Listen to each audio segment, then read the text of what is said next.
Stacy, we're ready to begin whenever you are. All right, super. Welcome everyone to our Monday, May 10th study session. I'm going to go ahead and call the meeting to order at 4:06 p.m. I'm going to do a quick roll call. Colleagues, say your name. If you just say here, that would be great. I'll start with Board Vice President Eric Joyce. Here. Thank you, Eric. I'll start with our Board Secretary, Raquel Alvarez. Present. Super. Mike Blessing.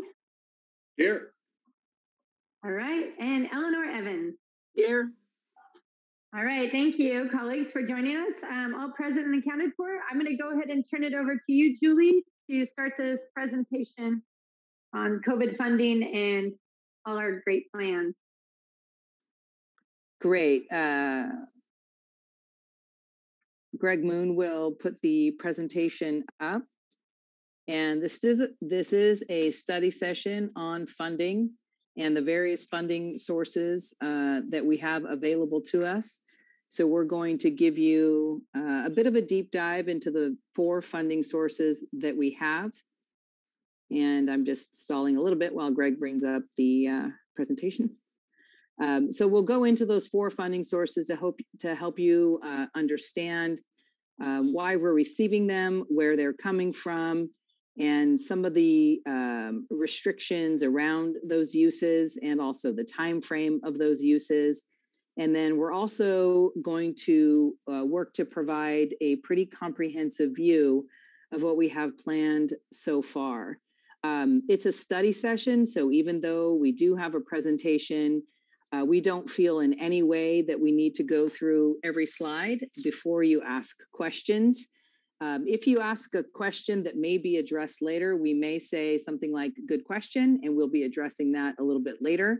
But if you say, well, can we go to that now? I mean, we're fine to do that. We can be as flexible as you want. We do have it in an order that makes sense to us, so hopefully it'll make sense to you as well. But again, feel free, Stacy, to run this pretty loose. We want to be able to answer questions about funding and questions about how we're using the funding and how we got to this place. So with that, I will turn it over to Dr. Andy Norman. Thank you. I'll just turn on my volume. Good evening. Tonight, we're going to review the planned expenditures for the COVID funding for the Oceanside Unified School District that has been allocated to us over the past few months. We've not yet received these funds to date, but we expect to receive portions of the funding by the end of the month. Next slide. So tonight, our purpose is to design a coordinated district learning recovery plan utilizing state and federal funding, share extended learning opportunities for accelerating student learning. We're going to be reviewing TK through 12 instructional programs, materials, technology, and resources. And we're going to be discussing educator professional development and training to support increasing professional capacity and overall student achievement. Next slide. Thank you. This next slide highlights the different funding that we're going to be talking about. We have both state and federal funding. If you look at AB 86, we have the Extended Learning Opportunities Grant. We also have the In-Person Instruction Grant. Both of those are state funding under AB SB 86. Later on, we're going to be talking about the Extended Learning Opportunities Grant in more detail because that is the one grant that requires board approval before we send it on to the county and then on to the state. And then we have the Coronavirus Response and Relief Supplemental Appropriations Act. It's called CRSA. And under that, we have what we call ESSER 2, the Elementary and Secondary School Emergency Relief Fund. And lastly, we have the American Rescue Plan. And under that, we have what we refer to as ESSER 3, the Elementary and Secondary School Emergency Relief Fund. So again, we have the Extended Learning Opportunities Grant, the In-Person Instruction Grant, both state under AB SB 86. And then we have 2 federal funds that we're going to talk about, ESSER 2 and ESSER 3. Okay. To review AB SB 86, Oceanside received about $5.5 million in the in-person instruction grant.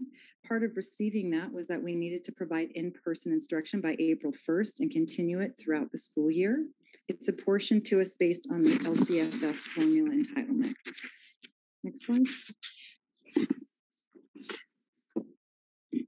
We have ABSB 86. I'm sorry. That portion is about $11,726,763. That's the Expanded Learning Opportunities Grant. It's also called the ELO grant. We're going to talk about that in detail tonight with our staff from Ed Support Services. It allows for flexibility with implementing learning recovery programs. It's based on the LCFF funding formula entitlement. This is broken up into different ways that it's expected to be spent by the district. We have 85% of the funds for in-person support and instruction. Of that, 10% are used to hire and retain professionals, paraprofessionals, and 15% can be used for distance learning or to prepare for in-person learning. Part of ABSB 86, expenditure plans will be required by June 1st. That's why we're presenting it at the board meeting tomorrow night. Funds will be made available to districts in May and then again in August. And then funds will be available through August 31st, 2022. So those are the two state fundings we're going to be talking about. Next, we have ESSER 2. We're receiving about $12.5 million in ESSER 2. And that one came to us. It was enacted on December 27, 2020. It also follows the LCFF formula entitlement. The funds will be available through September of 2023. So you'll notice here that we're starting to talk about different spending timelines. And that's really important as we put together our spending plan, is that we're looking at what we can use throughout multiple years for different purposes. And the first installment of ESSER 2 funds will be made available to districts in May. The 25% there notes that that's the portion we should receive later this month. And then lastly, we have ESSER 2. That's our largest with close to 28 million. And that was enacted on March 11th of 2021. That also follows the LCFF formula entitlement. And here the funds are going to be available through September of 2024. So that gets us through the summer into 2024. 20% of the allocation must be used for learning loss mitigation. So that's about $5.5 million for us. And we haven't been notified when we're getting the ESSER 3 funds. According to the county, they anticipate in May. So next slide. This slide here is just a nice summary of everything I just discussed with you. To the far left, it just notes the state and federal legislation, the source, the formula, the different timelines, and then the amount. And so that's just provided for you for reference. Next slide. And so what's really important is how we came to design both the ELO grant and then how we also put together the multi-year plan for learning recovery. Principals facilitated site-level meetings with teachers, classified staff members, parent guardians, caregivers, and they solicited feedback on site priorities for both state and federal funding. So they took the feedback that they received from their communities, they created a prioritized list, and those lists were submitted to the district. District staff spent a great deal of time going through those lists and identifying patterns that we saw in different district school sites and things that we saw lots of school sites wanting, and we made those district priorities. And then we also noted the different sites and set them aside so that we could talk to them individually about the needs of their students. And we'll talk about that in a little bit when we talk about site discretionary funding. Next slide. If you look at this one, here's another graph. It's a different amount of money. So this is the ELO grant plan summary.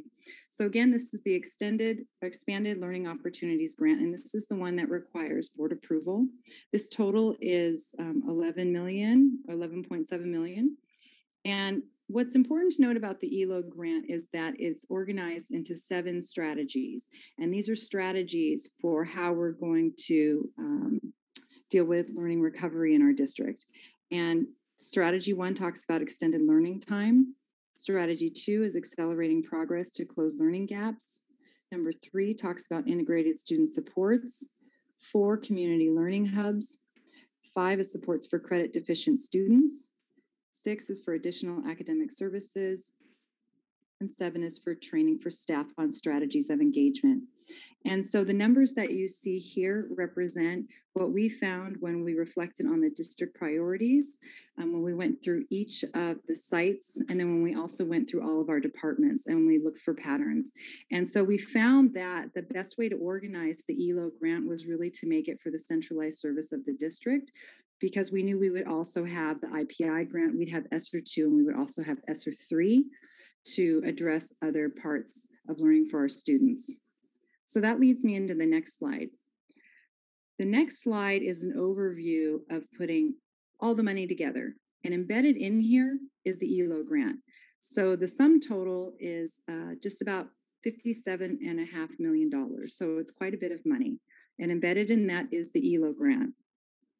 This is organized a little bit differently than the ELO grant. The ELO grant talks about strategies, and within a strategy, you could have different pots of money working towards you to accomplish a certain strategy.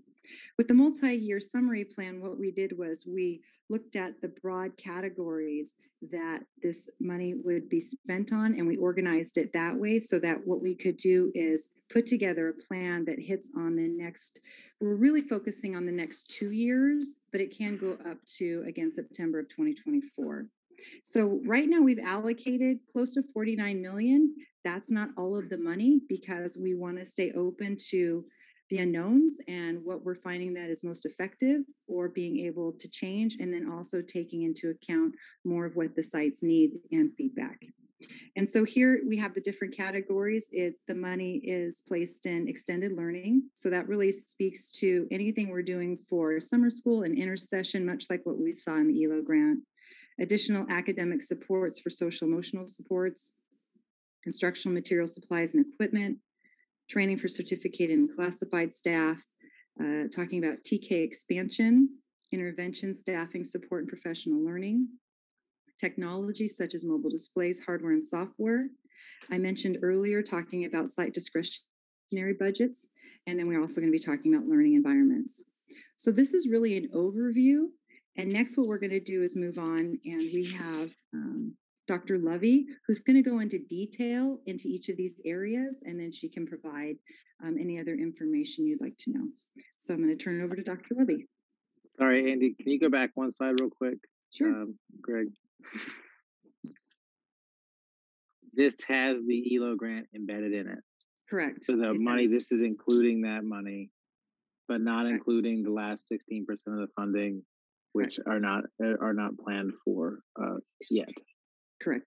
Yeah, okay. We will definitely plan for them, but not yet. Thank you. I know. I think you said that. I just wanted to make sure that I heard it correctly. Thank you. Does anybody have any of my board colleagues have any questions at this point before we get going into all the details about the funding? Nope. All right. Okay. One thing that's really important, as I'm sorry, I didn't mean to interrupt you, Dr. Begin. One thing that I wanted to make sure I emphasize is that with each of the different grants that we talked about, whether it's state or federal, I already emphasized that there were different timelines, but with them are also different rules. ESSER 2 and ESSER 3 are very similar. However, the in-person instruction grant and the ELO grant are different than ESSER 2 and ESSER 3. And so they have different justifications. And so that's why the money's been arranged differently when we put them all together. Are we going to be going over exactly what the differences are, or are we just supposed to know and understand what that is? I did send out the justifications in the last Friday letter about what each of them are, but I'm happy to go over them if you'd like. There's about 15 with ESSER 2. There's fewer with the ELO. The ELO grant plan has the 7 justifications that we're going to go over in detail today. And then there's the in-person grant, which we can also go over if you'd like.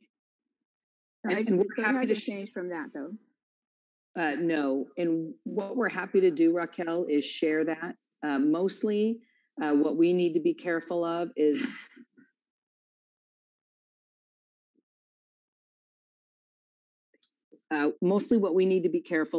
that on the back end, all of the money is categorized through our accounting department in the right bucket, because all of the dollars do have strings attached. So that's why we need to be very, very mindful of the justifications. Those are provided by the state on the ELO and in-person instruction grant, and by the feds on ESSER 2 and ESSER 3. And while there are about 15, and we're happy to share those, it's mostly the back end work. We're just trying to explain why we put this all into one category to try and simplify it for the presentation. But if you want us to review those, we certainly can. No, it's fine, because I just want to make sure it's that same list that I had originally seen, so it's not any different than that one then. Okay, great. Thank you.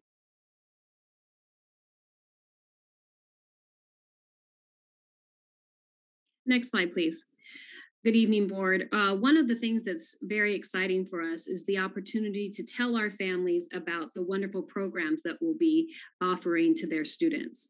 The first thing that we're going to be talking about is our summer programs, which we will be sharing even more in detail with you tomorrow night. But what we want to tell you is that really a big investment has been made into summer school programs. Millions of dollars, close to $10 million over the next few years, has really been thinking about intercession, which are basically summer school programs that happen, let's say, at the end of winter break, or maybe during another break, spring break, and a summer program.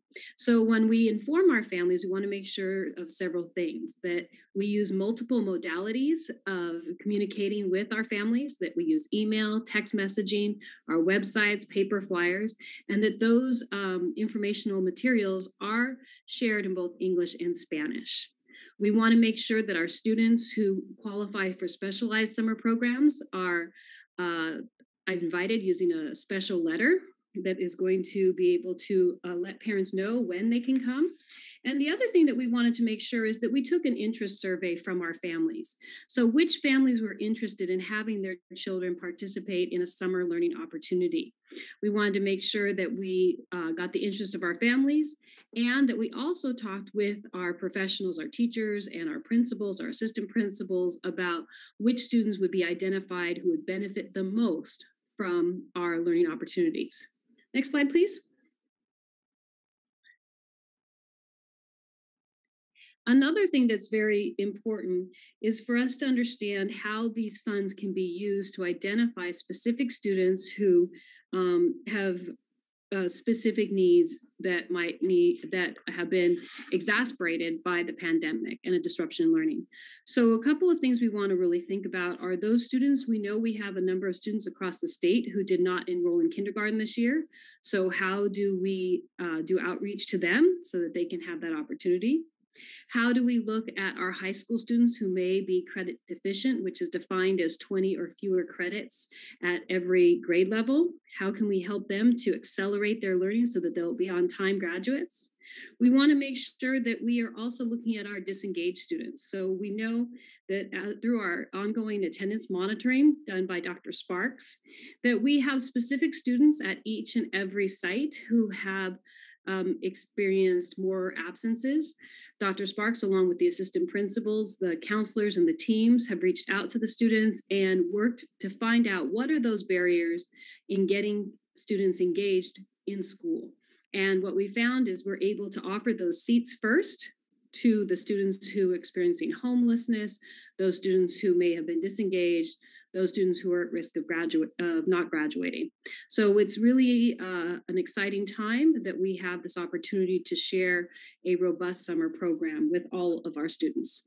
So to continue with this work, I'm going to turn it over to Mrs. Gravelin, Senior Director, and she will tell you more about our summer programming.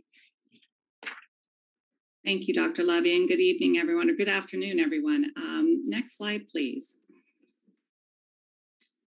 As we began to identify the specific students to support, you know that we have a suite of universal screeners that we use that help us to identify both academic and social emotional needs.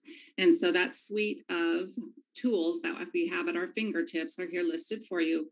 And we are looking towards our universal screeners from iReady, from Panorama, and our newest tool that we will be sharing with you a little more information tomorrow evening as well is from Renaissance Learning. iReady is our academic screener that looks at students in grades kinder through 8th. Panorama is for our social emotional support. And then Renaissance Learning is a tool for language arts and mathematics that helps to assess need for rising 8th graders through 12th grade. Of course, all of these tools are just that, they're screeners, and they are a tool for our educators, our administrators, and our teachers to utilize to identify need and then to begin the recommendation process for which students should be prioritized for support. So together, these are the tools that we will be using as we identify students. Dr. Lovey mentioned a letter going out for our summer session programming, and those letters did start going out today. Teachers worked with their administrators and started identifying and prioritizing students based on need and also parent interest. Next slide, please. Vicki, I'm sorry, before we get too far down the road, could we return one slide back? The panorama, can you remind me how that's used as a screener for all students? We have so many different social emotional supports, which is a wealth. It's a good problem to have, but I just, from my mind, I can't remember exactly how it's used as a screener. So the tool is used for our students right now in 2nd grade through our high schools. We have the assessment windows that are opened. Annually, we are measuring growth over time. The screener is a self-reflection tool for our students to use. The data that we receive for that breaks down into categories where we can actually identify specific areas of growth for our students over time. It also has a process where we can assign lessons for support, but mostly it's for our teachers to look at now to see where do their students feel connected to school? Do they feel they have self-efficacy and involvement in the practical application, the day in and day out learning? And how can we advance that? And if there are specific questions in regard to Panorama and how you'd like more information, I will also call Dr. Sparks to come forward and share any additional information as well. So it's in general right now, that's kind of the overview, but for more specifics, I would ask that Dr. Sparks join us in that conversation. Does that help, Mr. Joyce, or would you like a little more info? It does. Do we do it like the iReady, where we do it yes. multiple times a year? So like, is it the same schedule-ish, like 3 times a year? And we're looking at it for growth over time, yes. Okay. Okay. Dr. Sparks, do you want to expand on that? I think Vicki did a great job explaining it. This is our first year using the Panorama tool, and we launched it during purely virtual learning. And we had our second administration window just this past week that closed. And so we have some data to compare over time. We're looking to see how to best use the survey over the course of the year. We only administered it twice this year. We have the option to open it up again before the year runs out, but we also are looking at what administration looks like next year. So if you remember, we have California Healthy Kids Survey, which does kind of a dipstick of students' belonging and well-being, and we don't get that data usually until the next year. Panorama is an opportunity for us to check in multiple times throughout the year on those same types of categories to see how our students are doing and what their perceptions are of how school is meeting their social emotional needs. And it allows us to compare live data a couple of different times a year. So we're still trying to figure out next year, do we administer twice or 3 times, what makes the best sense? But we were working on getting into a cadence this year. I have a quick question now on the Panorama though. If a student shows that there's a major thing, we're able to identify that student and connect with them though, right? For whatever their needs are. Right, good question. Teachers, admin, and counselors all have access to the Panorama results. And so, yes, if there's a concern that yielded from those results, especially since the students are self-responding, we do have an opportunity for counselors, admin, or even a teacher to intervene and talk with the student. And that's just one of the many measures we have where we're able to check in with the student based on what their responses might be. Thank you. Mm-hmm. Another layer for our Panorama is the ability for it to draw data from iReady and from our Aries dashboards. And we can start to build a profile for a personalized learning plan for students that is both based on their social emotional needs as well as their academic supports. We can then go ahead and log in any interventions. So for example, the intervention of summer session, we can monitor that and mark that into the Panorama dashboard so that you have a comprehensive look at a student, both from the social emotional lens, but also the academic lens, so that we can plan appropriate supports in both arenas. So we're exploring how to use that dashboard more efficiently as a tool for all staff members as part of our student study team process, but as well as just part of a general overview for teachers to have to know ongoing, what interventions have we tried, what curricula have we shared, what supports have been put into place as we've been mentioning, so that we can keep that dashboard going from year to year.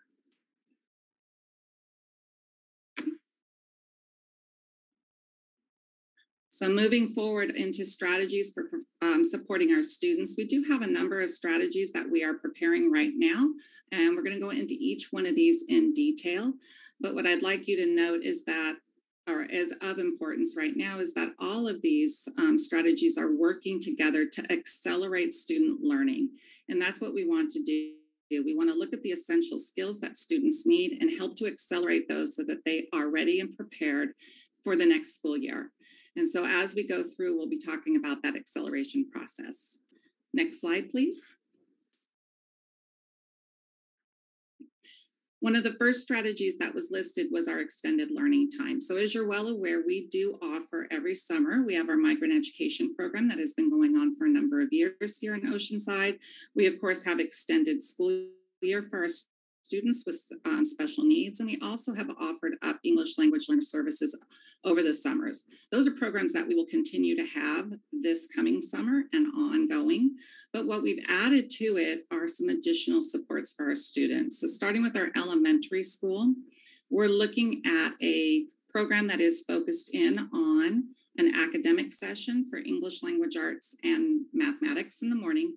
And then in the afternoons, an enrichment component for families who would like to participate.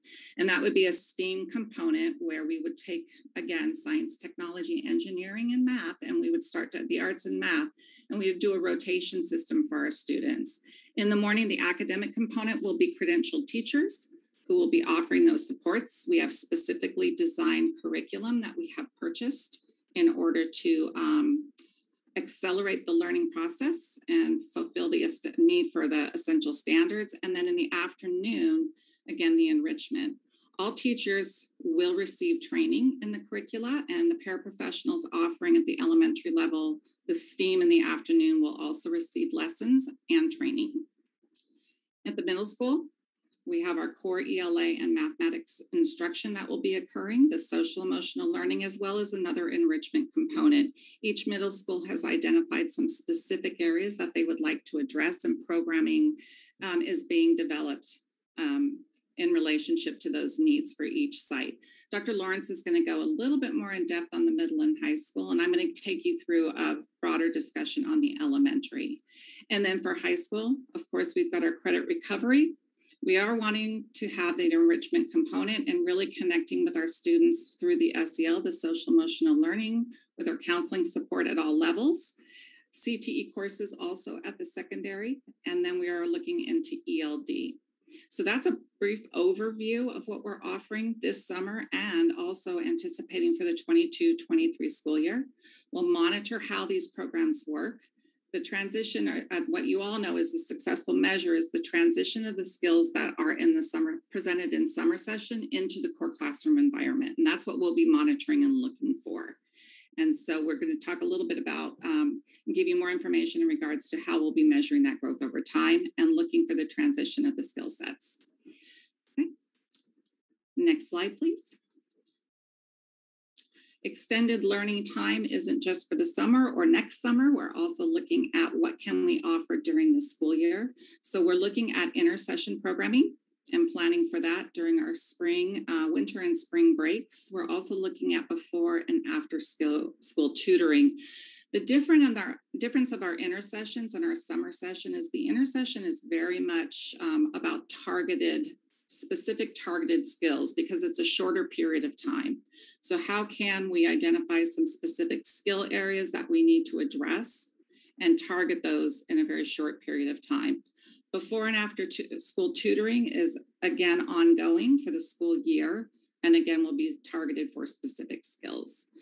We're hoping to have this occur during the 21-22 school year and 22-23. That's what we're planning for.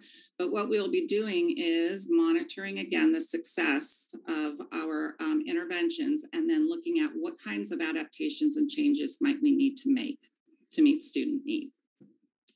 Okay. Questions before I go on? Okay. Next slide, please. So accelerating the progress to close the learning gap at the elementary level. This is where I'll give you a little bit more detail about what we are currently doing and how it will influence our summer session and ongoing for next year. Right now, at each of our elementary school sites, we've identified 2 intervention teachers, and they are currently working with small groups of students in either 3 to 6 week increments.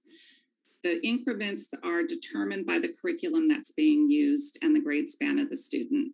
So for our 3-week turnaround, during that time, students participate in a curricula that focuses in on oral language, reading, and writing. And so every session the student attends, the lessons are cyclical in nature and they align to our core curriculum benchmark. And they're focused on those 3 main skill development areas. Our kids that are participating in 1st grade attend a 3-week, 2nd grade is 6, and then 3rd through 5th is a 3-week interval. Right now, we're seeing a good deal of success with the curriculum. Our teachers who are using it and who have really looked into it feel it's a strong support system. But again, what we're looking for is that transition of skills into the classroom. So when I go to my intervention classroom, how am I then transitioning back into my core curricula? And the learning that I had during that time, how is it influencing what I'm doing in the classroom? What we have right now is anecdotal notes from teachers. We're in the middle of our iReady window, and we're going to look at some quantitative data. But qualitatively speaking, we've had teachers who have mentioned they were unsure if 3 to 6 weeks was really enough time for a child to show growth over time. And they've been surprised at how well the children have been doing with the curriculum that they've been using. This is a pilot process right now because it's influencing how we address our summer learning session. So we'll be using this curricula from Benchmark called the Benchmark Booster. We'll also be using Do the Math by Marilyn Burns. And those will be the 2 core curriculas that we'll address over the summer months. We're working again in 3-week sessions in the same vein, and we're providing the same training for all teachers who will be presenting the curricula. I'll stop in case because I see a hand, Mr. Joyce. So the way we're doing it now is kind of based on what we have available too, right? So the kids are staying with that small group for how long? 3 to 6 weeks. I meant like each day. Oh, each day. It depending upon how it's about a 90-minute window for each group. And what they're doing, Mr. Joyce, is they're not doing that during their core academic time. So if they're a group A student, they would go to their core academic time in the morning and their intervention in the afternoon. If they're a group B student, it's the reverse. They come in the morning for their intervention, core academic in the afternoon. Yeah, I'm more thinking ahead, I guess. Okay.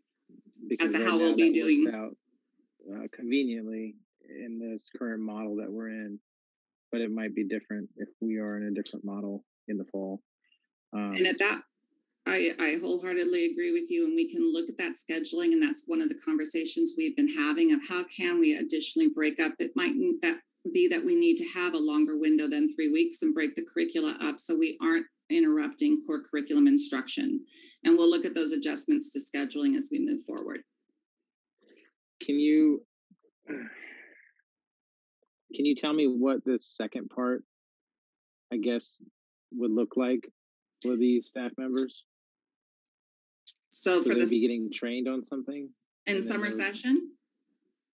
Facilitate ongoing professional learning and coaching for certificated and classified staff. Okay, so during the school year next year, or for our summer session, or both? I mean, are they doing that work in both? Yes. So this summer, before we begin our summer session, our certificated staff members will attend some training days that have been set aside. We have trainers coming in from the vendors who are the publishers of the product that we're using, who will be coming in and sharing training. And then we also have our own TOSAs who will be providing supports on how do we implement that curricula within the summer session window. And they're doing the ongoing support that will also extend into next year. So it's a train the trainer model that we're working from. And we do have our TOSAs who will be working alongside our credentialed teachers. For our summer session, our paraprofessionals who would be assisting with the enrichment activities. We have our TOSAs who are also going to be providing training. So right now I have a team of 6 professional educators, our own teachers, who are creating the curriculum and the lesson plans that will be taught by our paraprofessionals in those afternoon enrichment for summer session. And then they will also be receiving training and ongoing monitoring. I have a team that will be here working, a team of teachers that will be working over the summer to help support and go out to sites and also troubleshoot, do drop-in sessions for anyone who needs support for the curricula that's being instructed. We've been using that model this year with our intervention teachers, and it seems to be pretty successful. Okay, so that's summer session. Do you want me to stop there for a moment? Raquel? No, are you okay, Ms. Alvarez? Can I add anything else for you? No, I think I get it, and I don't have anything unless there's something else that Eric still had. I'm still trying to grab it all. Hold on. Hold on. I absolutely hear you. As far as our ongoing professional learning, we're working on our model and how can we accelerate. We're using some of what we're doing this summer as our kind of our pilot and our test ground of what's working well for our practitioners and what do we need to improve upon.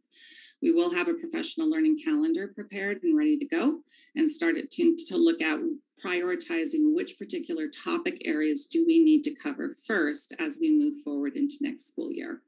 So some of the areas that we know we really need to focus in on are acceleration of learning and then the social emotional support of students who are returning into the classroom and how do we help our practitioners, our teachers on the ground and build their toolkit of the strategies that they need to have in place.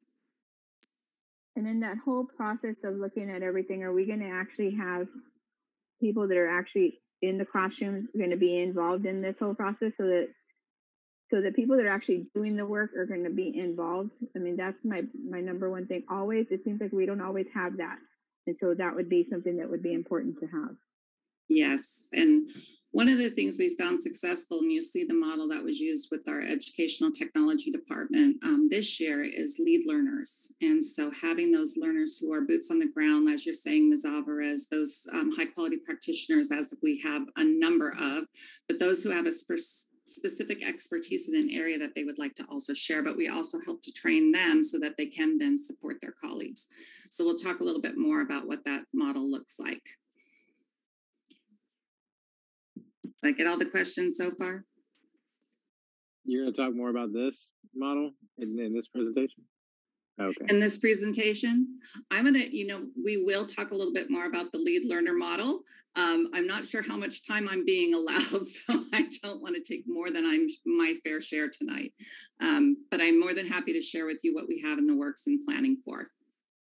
We also have more details for tomorrow night where we're going to go even more in detail with this. So we wanted to make sure that we allow you to have that opportunity for tomorrow night. Okay. So that's kind of the tricky part about pulling the ELO apart from the rest of the funding, because, I mean, while the ELO is the only one that the board specifically oversees, the rest of the funding we still have to sign off on too. So at some point, figuring out how they work together and pull apart is important too. So I am curious to hear more about it, but I will remain patient. One thing I'll just let you know is that one of the things we were really impressed with the ELO is the structure that they put forward at the state level really aligns with district priorities. And so using that framework for all the funding that we had was a definite priority, because we know that we want to make sure that we're using our funding in the most equitable way to address the learning disruptions for students who've been most impacted by the situation. We want to make sure that we're also using a sound pedagogy and that we're making sure that we're including our practitioners in the process as we move forward. So those are all things that we've kept in mind the whole way through. But at the same time, we want to make sure we don't overburden them with too many meetings. So we were just trying to find our way through. And that's one of the things we're thinking. But we want to make sure that whatever we plan on is something that will help our students today to be successful, as Mrs. Grablin says, well into the future. Give them the skills and the tools they need for ultimate success.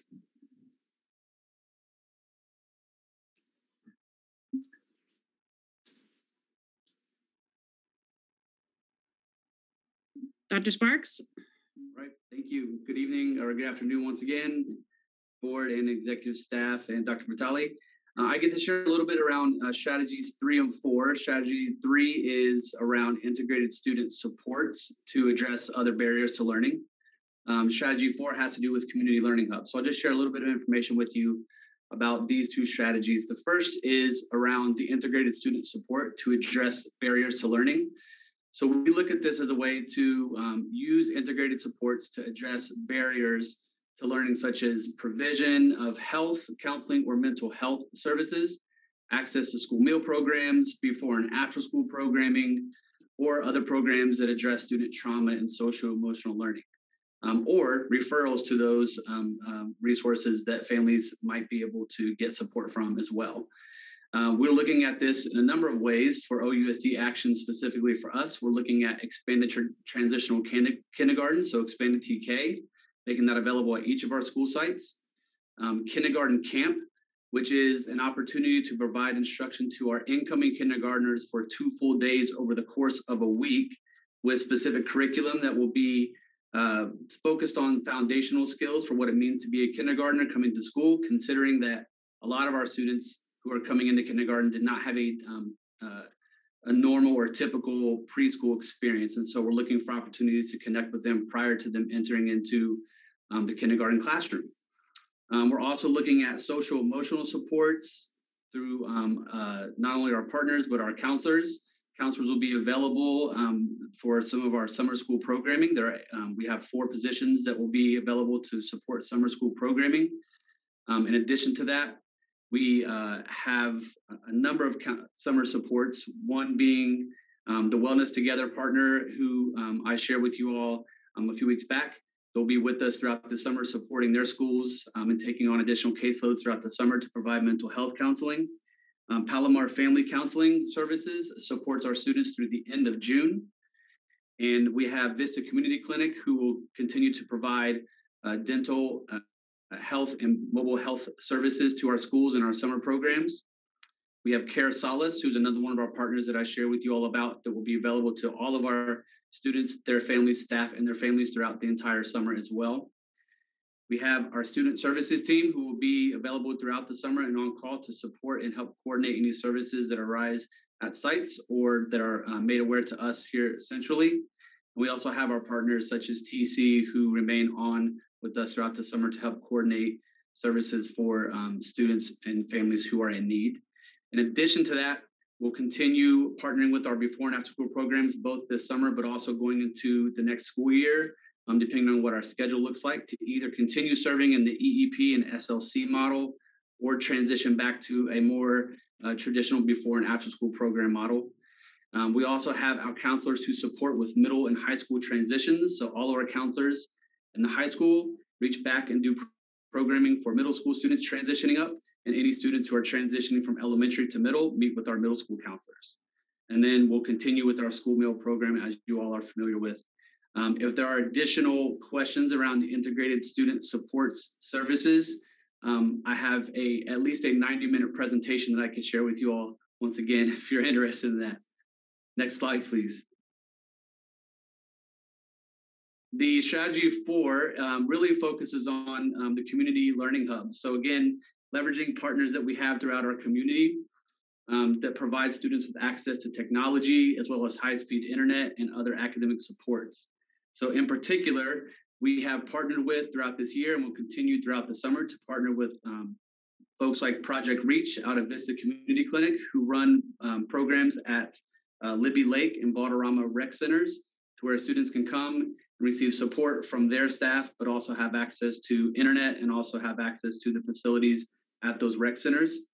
We also have additional partnerships with our Parks and Rec, who continue to work with us to find ways to make their facilities available to our students and to our families around learning hubs, internet hubs, and ways for them to provide some additional support to students in need, both this summer and also going into the next school year. If there are no questions about what I've shared, I'll pass this on to Dr. Lawrence. Can you go back a slide? Yeah. I said, we're doing questions during the middle, right? Yeah. One more slide.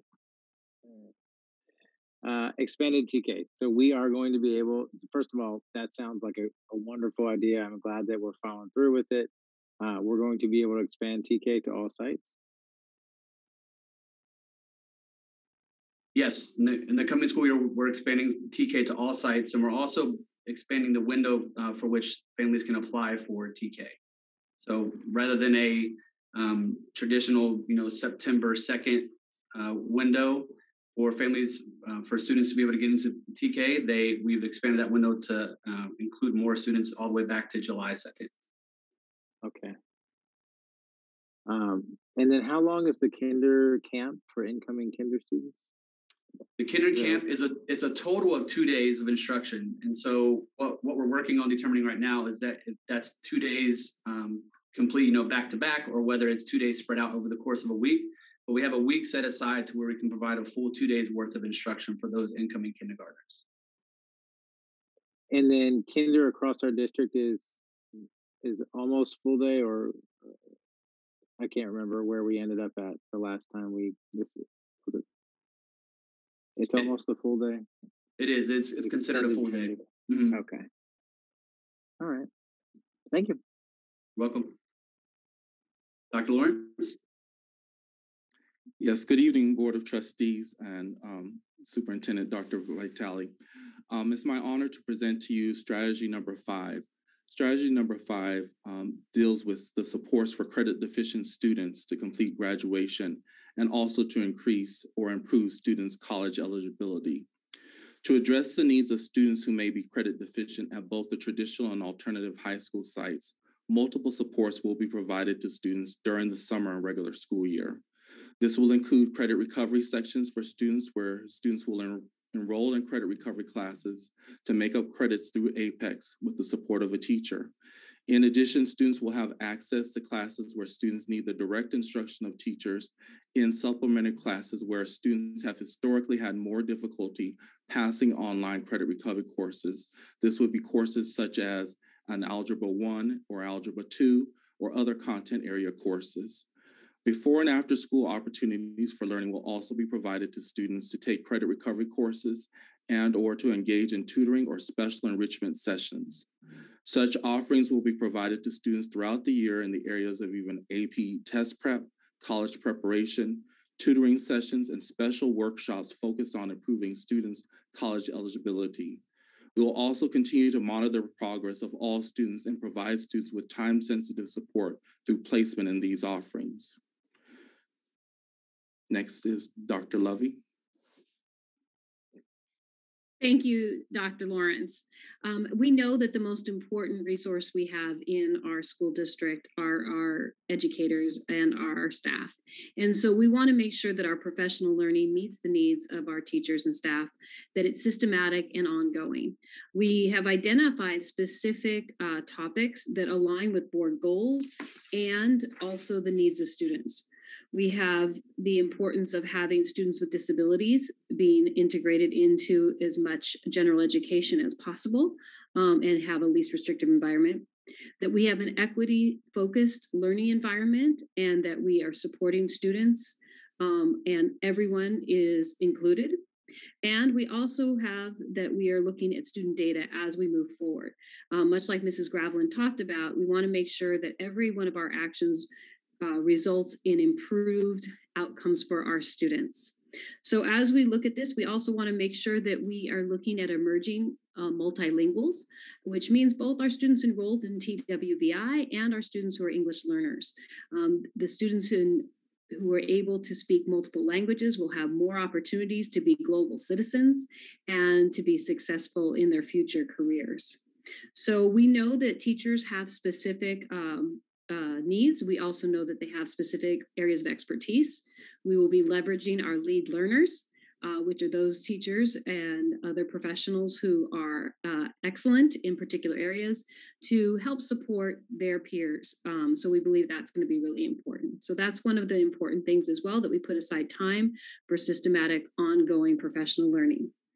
The next slide that we have is really kind of an overall idea that we really want to make sure that we continue to focus on those academic services for students, that we utilize our universal screeners that Mrs. Grablin talked about, that we use both qualitative and quantitative data to make sure that we monitor our progress, that we have accountability for the actions that we take, that we have regularly scheduled collaboration time for our instructional teams, that we also develop those personalized learning plans and communicate those with students and parents, guardians, and caregivers. Because we know from research that it's essential that students know how they're doing, what they need to improve, and how they can continue to grow in their education. We also want to make sure that, again, we have progress monitoring for our summer programs and extended learning so that we can make sure that as we see a need, we can be nimble and we can be flexible in addressing needs that emerge. So that's one of the reasons that we wanted to make sure that we have a very strong plan for the next 2 years, that we leverage the funds as soon as possible. So we do that early intervention, and that we continue to progress monitor so we can make adjustments as new technologies, new best practices, and also if things don't work out, that we can adjust those as well. So those are all of the things that we want to make sure that we continue to focus on, those additional academic services for students that are going to address student needs and make sure that we focus on reducing that disruption. With that, I'd like to turn it to Dr. Norman. Dr. Levy, could you expand a little bit on the individualized learning plan and what that would look like for a student, and where all the information comes from, and like how that would be implemented? Yeah, so this is a K-12 thing. Right now, I believe, and I'm gonna have to defer on this. I think right now we're talking about K-8, but I'll have to check with the team. Dr. Lawrence, is it going into K-12? Yes, it is. Thank you. So what this will be is we will be looking at the Panorama platform, which will look at multiple measures for a particular student. So it will be able to integrate Aries data based on attendance. It will be able to look at grades. It will be able to look at our universal screeners of iReady and of Renaissance and put it into the Panorama package. There will then be a report that will be generated for students and caregivers so that families know, hey, your child is doing really well in English language arts. They have great reading fluency, let's say when they're young, and they have great self-efficacy in the area of social emotional, or they have great empathy. But they might also need some support in advocacy. They might need some support in mathematics. So this would help us to be able to shape individually and collectively our plans, because we know that our plans overall are important, but what's really essential is each individual student. So when we look at data for all of our students, that's important, but we also know that the most important thing is that child right in front of us, and how do we address their needs? So that's the plan at this point. How would that work in like a high school model? Who would be responsible? Is there like a homeroom teacher that would do something with the individualized, or would that be a counselor-based thing? Dr. Lawrence, do you want to address that, please? Yes. Thank you, Trustee Joyce, for that question.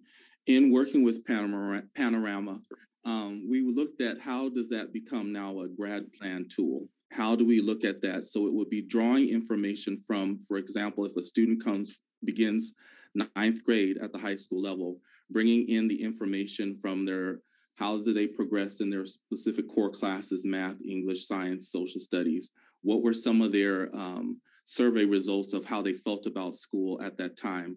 When they begin to meet with their counselor, the counselor would then go over and say, these are some of the strengths that we've noticed. These are some areas of challenges. What are some of the things that you're experiencing while you're at the high school? Or what are some goals that you would like to make as you begin your approach on high school campus? Now, for someone who's continuing on the high school campus, it is pulling their credits, looking whether they are on track for graduating, whether to see also if some of our students are qualifying for even taking AP courses on our college on our high school campuses, to make sure that we're expanding all of their gifts on our campuses. So it's making sure that those individual conferences happen through the counseling office, but also through some of our teachers who like to partner with our students as mentors as well. Does that answer your questions, Trustee Joyce? It does. It kind of fits a general concern that these are really cool reports that are going to rely on the relationships that go along with them. And in high school, especially, it can feel like you're lost in the sea of people. So I would love to see our strategy on the back end for making sure that those human connections are there and that support this document, so that it's not lost on the student to interpret and to understand and to make action on. I agree. Thank you, Dr. Lawrence. Dr. Norman? The next one. Yeah, would you mind refreshing, Mr. Moon?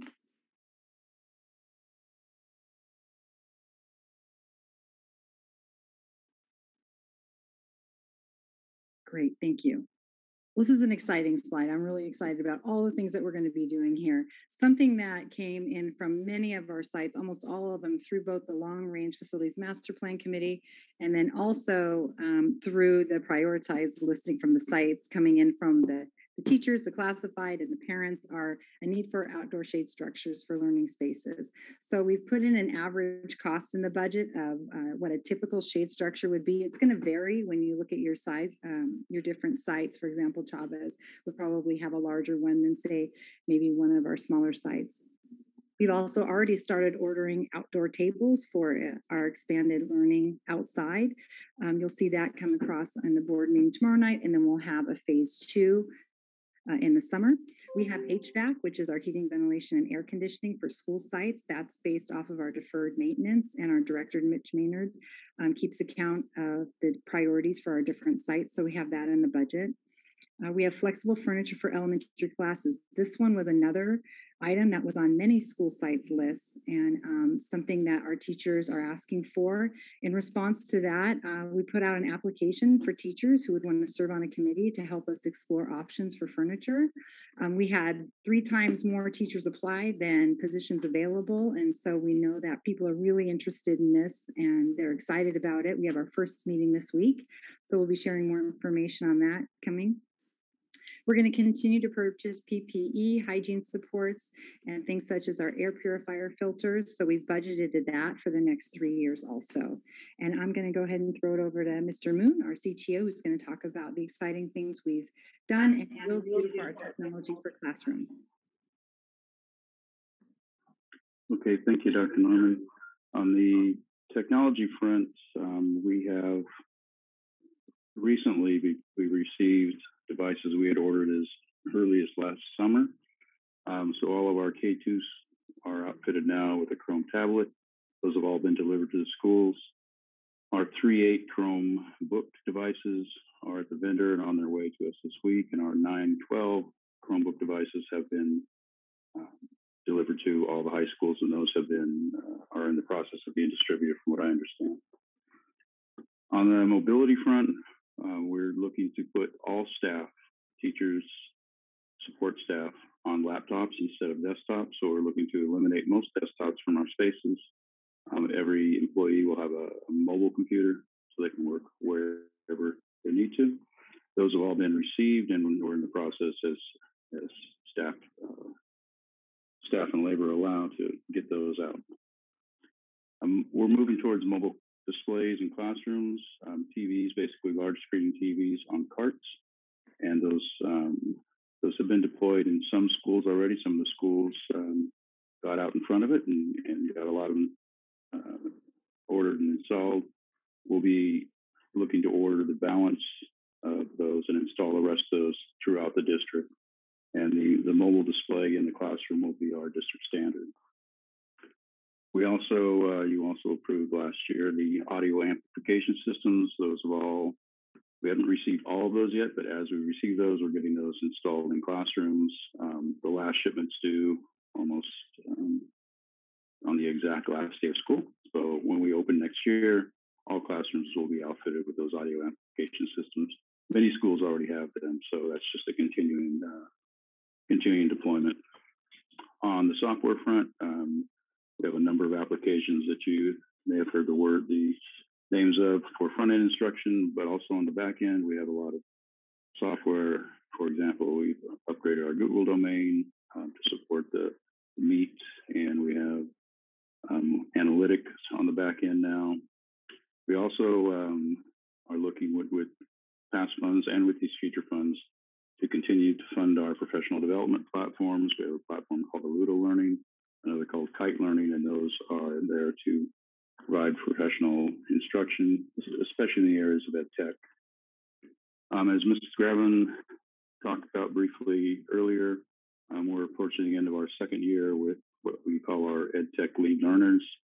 So like elementary schools, we have 2 lead learners, middle schools 4, and high schools 6.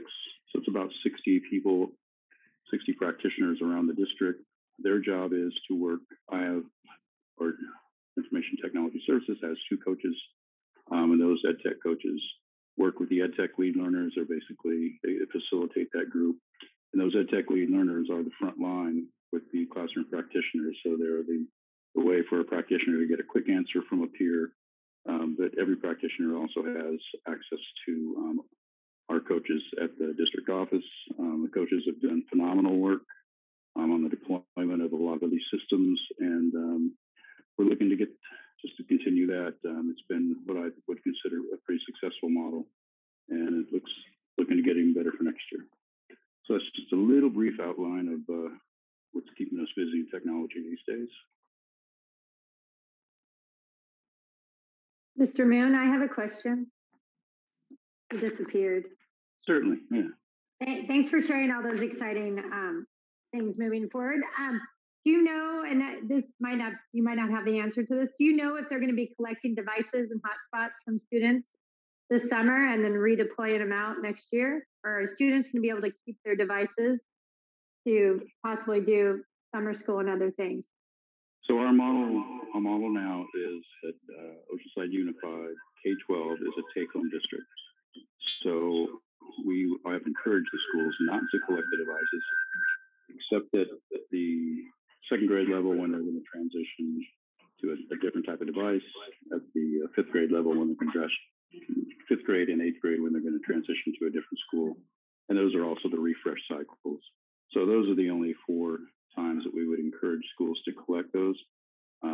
I believe we should have those devices. Those kids should have those devices year round. They're checked out to them. Hotspot wise, when we issued the hotspots, we issued them for the end of this year.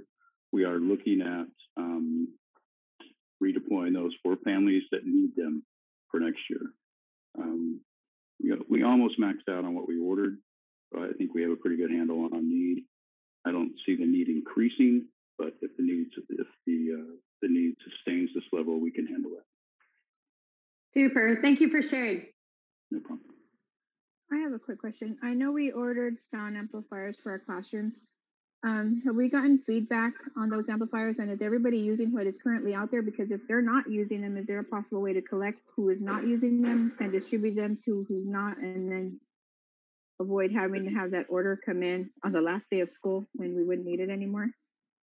Oh no, well, these, from what I'm told, these will be a request going forward. These are not just COVID types of devices. These are actually things that some of the richer school districts deploy. This was an opportunity for us to deploy those. I asked principals before we deployed what we what we received so far to tell me who wants one, who actually wants one, and to use one, so we don't have them sitting in rooms. We'll do a reevaluation of that before school opens to make sure that everything we have is in a space where it's going to be used, and then we redeploy things. If we have an excess, we redeploy them to common spaces, libraries, media centers, et cetera, to make sure that there's amplification in every space where it's desired.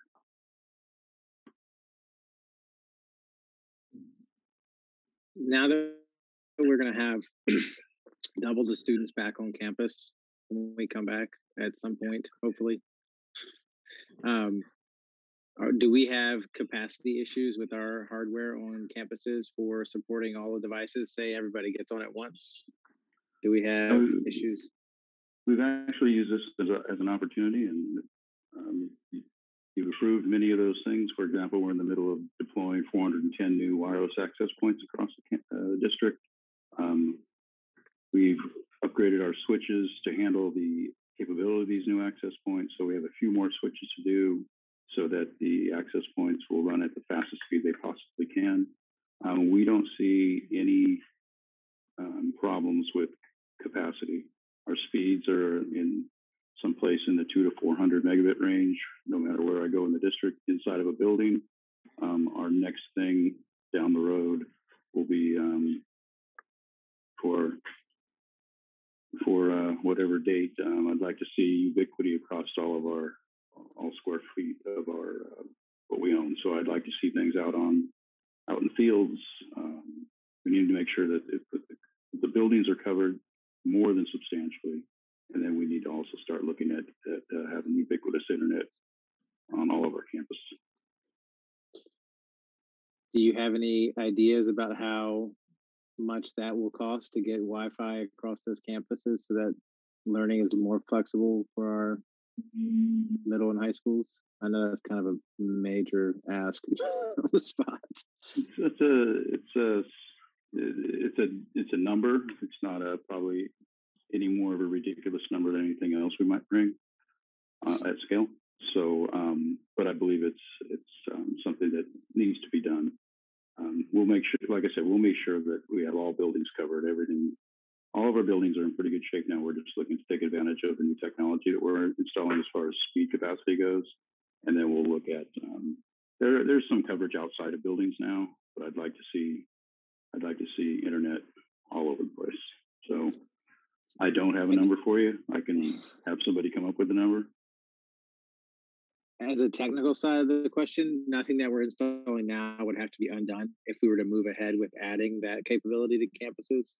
No, everything that we've installed recently, you approved late last year, and that we've installed through either E-rate or direct purchase is all cutting edge stuff. It's all we future-proof for a good 5 to 7 years, including our firewalls, our core switches. We've got mostly the latest and greatest now network-wise. So. Awesome. Thank you for the update. I have a quick question. As we're upgrading our switches and we're upgrading everything like that, are we also preparing that if we add security on some of our sites that don't currently have it? So is it going to be able to hold all that? Or are we looking then to have to expand again because we didn't prepare for adding security like at Jefferson or Surfside or somewhere like that? I'm not sure what the again piece is, but we have plenty of bandwidth on all of our campuses to handle any added systems. So our switches have capacity, our wireless has capacity. In and out of the district, we've got plenty of capacity with our high speed. So yeah, there's no issues as far as adding security systems. That infrastructure's there. Awesome, thank you.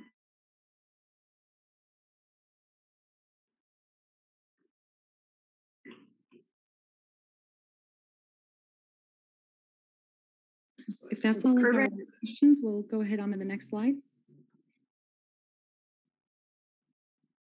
And this one is again just the ELO grant or the ELO grant summary plan. So we walked you through all of the expenditures, And then the next slide is again just the summary of the multi-year plan.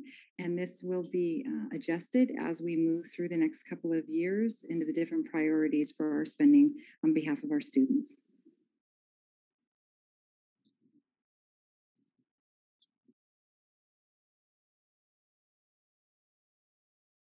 Stacy, that concludes the formal part of the presentation. I'm aware that we have some public comments, so if you want to take those, and then we can answer more board questions or. Sure, that sounds great. So we have three Stacey, public speakers, right? Stacey, I'm sorry, my apologies. We need 1 minute on the tech side to do some setup. And so might we take a 2-minute break just so people know that it's going to take us about 2 minutes to do this tech piece? Yes, so let's go ahead and do it, and the three speakers can get promoted. So okay, great. Thank you. So it's 5:15. We'll come back at 5:17. So take a biology break. Thank you.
All right, it's 5:17. Our short little break is over.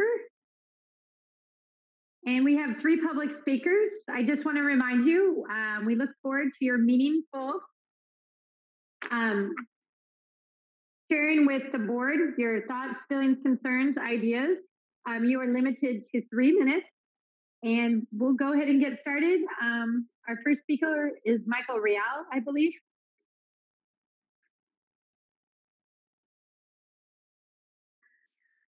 Stacy, we're just going to experience a little delay with some technical difficulty, so I'm just stalling, but it's okay. Sometimes technology is its own excitement. We'll be with you in just 1 minute.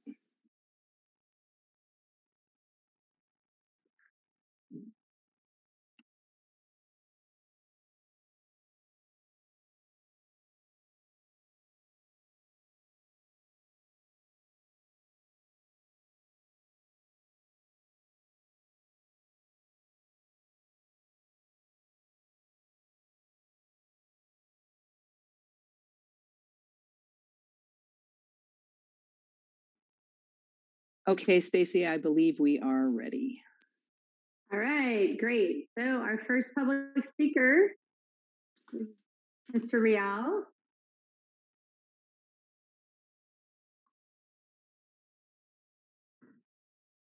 I'll turn it over to Mr. Moon. And Yep, we're looking for him.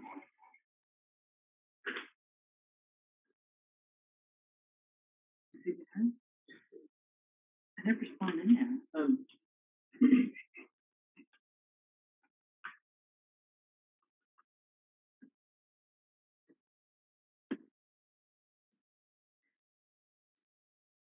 Stacy, while Greg looks for Mr. Real, we'll just promote the next speaker and we'll keep looking for him. Okay, super. Mr. Madison, you can go ahead.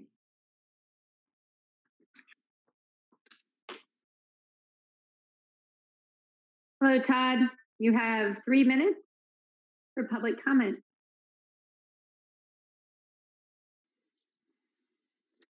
Got it. Hi. Came on there a little bit sooner than I was expecting. Thank you. So first of all, I just wanted to say thank you also. You know, as we saw, we're getting cash like we've never seen before. And I'm very happy to see the plans the district is putting together to use that money. They all sound like really well thought out uses of the money in ways that are focused on helping our kids with learning loss issues, as well as ways to keep safe when we return to full-time instruction. I like seeing the use of money to upgrade systems that have needed it for quite a while as well, particularly the tech side as well as the HVAC systems.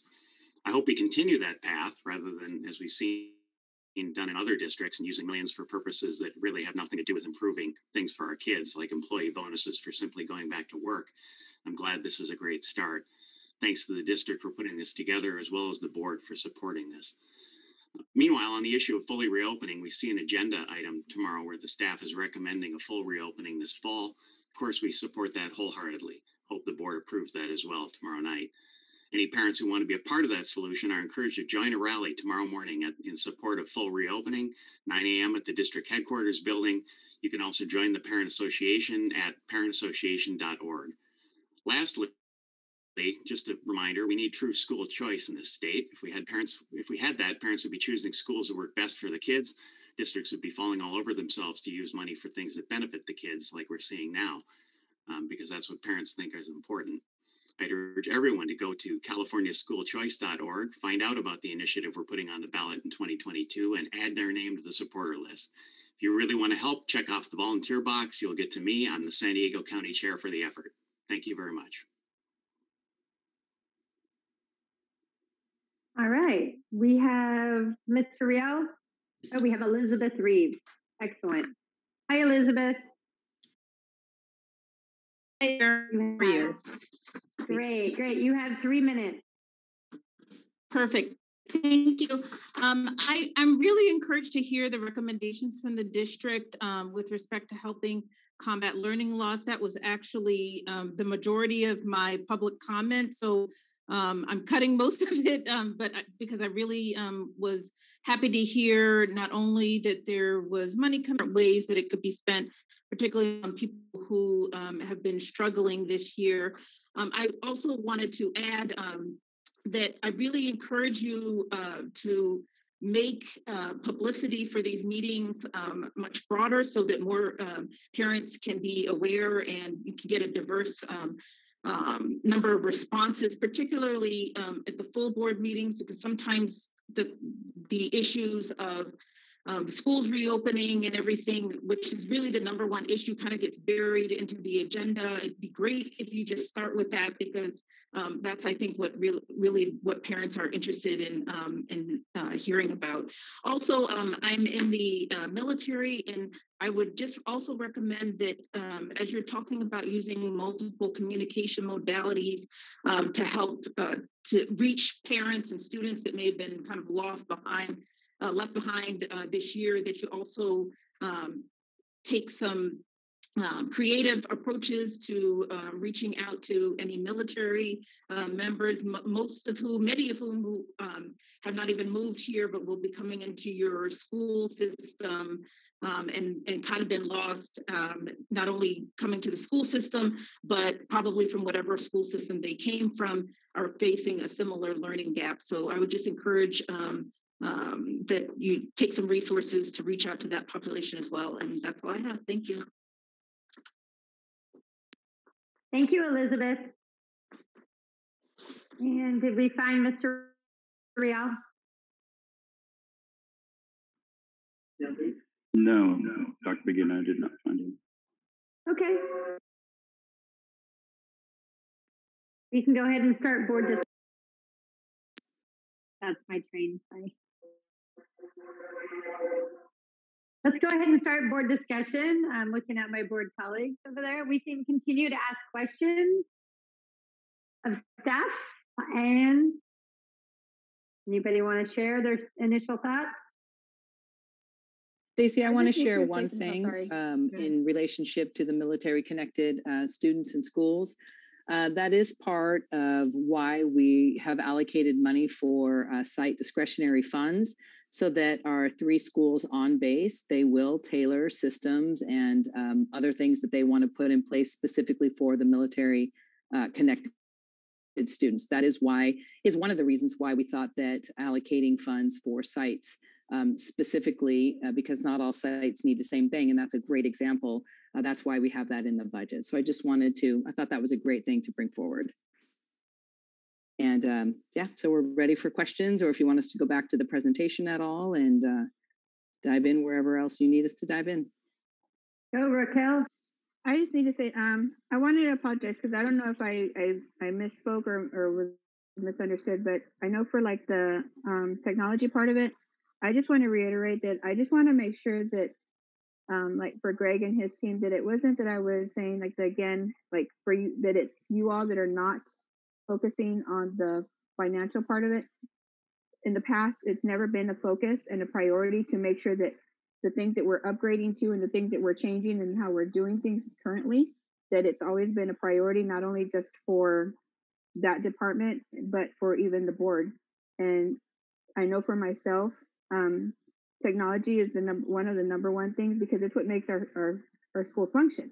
If we don't have what our students need and what our staff needs, then it's not going to work the way that we want it to, and we're not going to be able to support our families the way that we want to.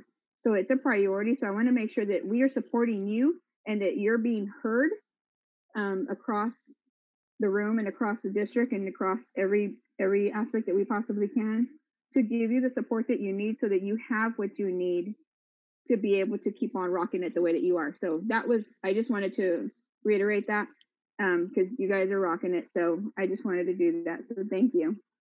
Oh, Ms. Alvarez, no offense was taken at all.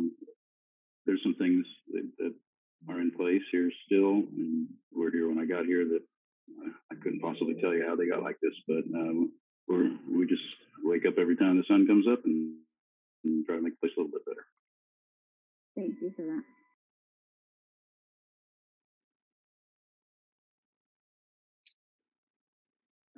Greg, while you're here, can you explain the mobile display piece again as part of the plan? Sure. So technology-wise, what we're talking about is large screen displays, basically big smart TVs. Currently 70-inch is the standard on mobile carts. What this would allow the practitioner to do is decide where their focal point is in the classroom. If we mount projectors to ceilings, that automatically creates a front of room. 21st century pedagogically, we're looking to promote rooms with no fronts, flexible learning spaces, basically. So flexible learning spaces you often hear as associated with furniture and those types of physical things, but they're also associated with pedagogy. So we want to provide practitioners with devices to make them mobile in classrooms rather than stand at the front of the room and deliver, and allow them to be out amongst the customers and to work off an iPad and to display it on a focal point. Eventually, I would like to see where all of our broadcasts go directly to a student screen, because then we don't have to have focal points in classrooms. The focal point for the student is the screen that's in front of them. Then there's not sight issues. There's no need for a front of a room. But this is basically a transition, a migration from a single focal point, usually based on a projector shine, to a more mobile focal point, and eventually to lack of focal points, but student-centered display. So this is the transition.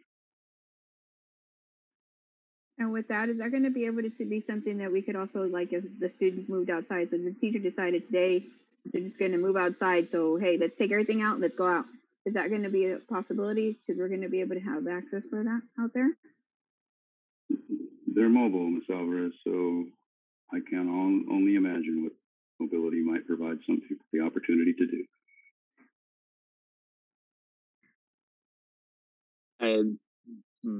So just my quick thoughts on that. A 70-inch TV on a mobile cart.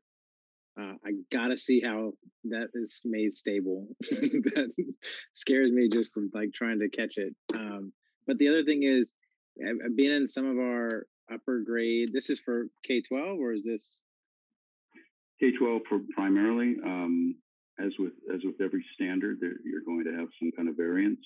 There are some specific spaces, especially in CTE classrooms at the comprehensive high schools, that I've walked through with the principals, and we've identified spaces where a mobile display just is not a thing. It's not going to work. So there will be some projectors, but for the most part, those are on a space-by-space, case-by-case basis, with the standard being the mobile focal point.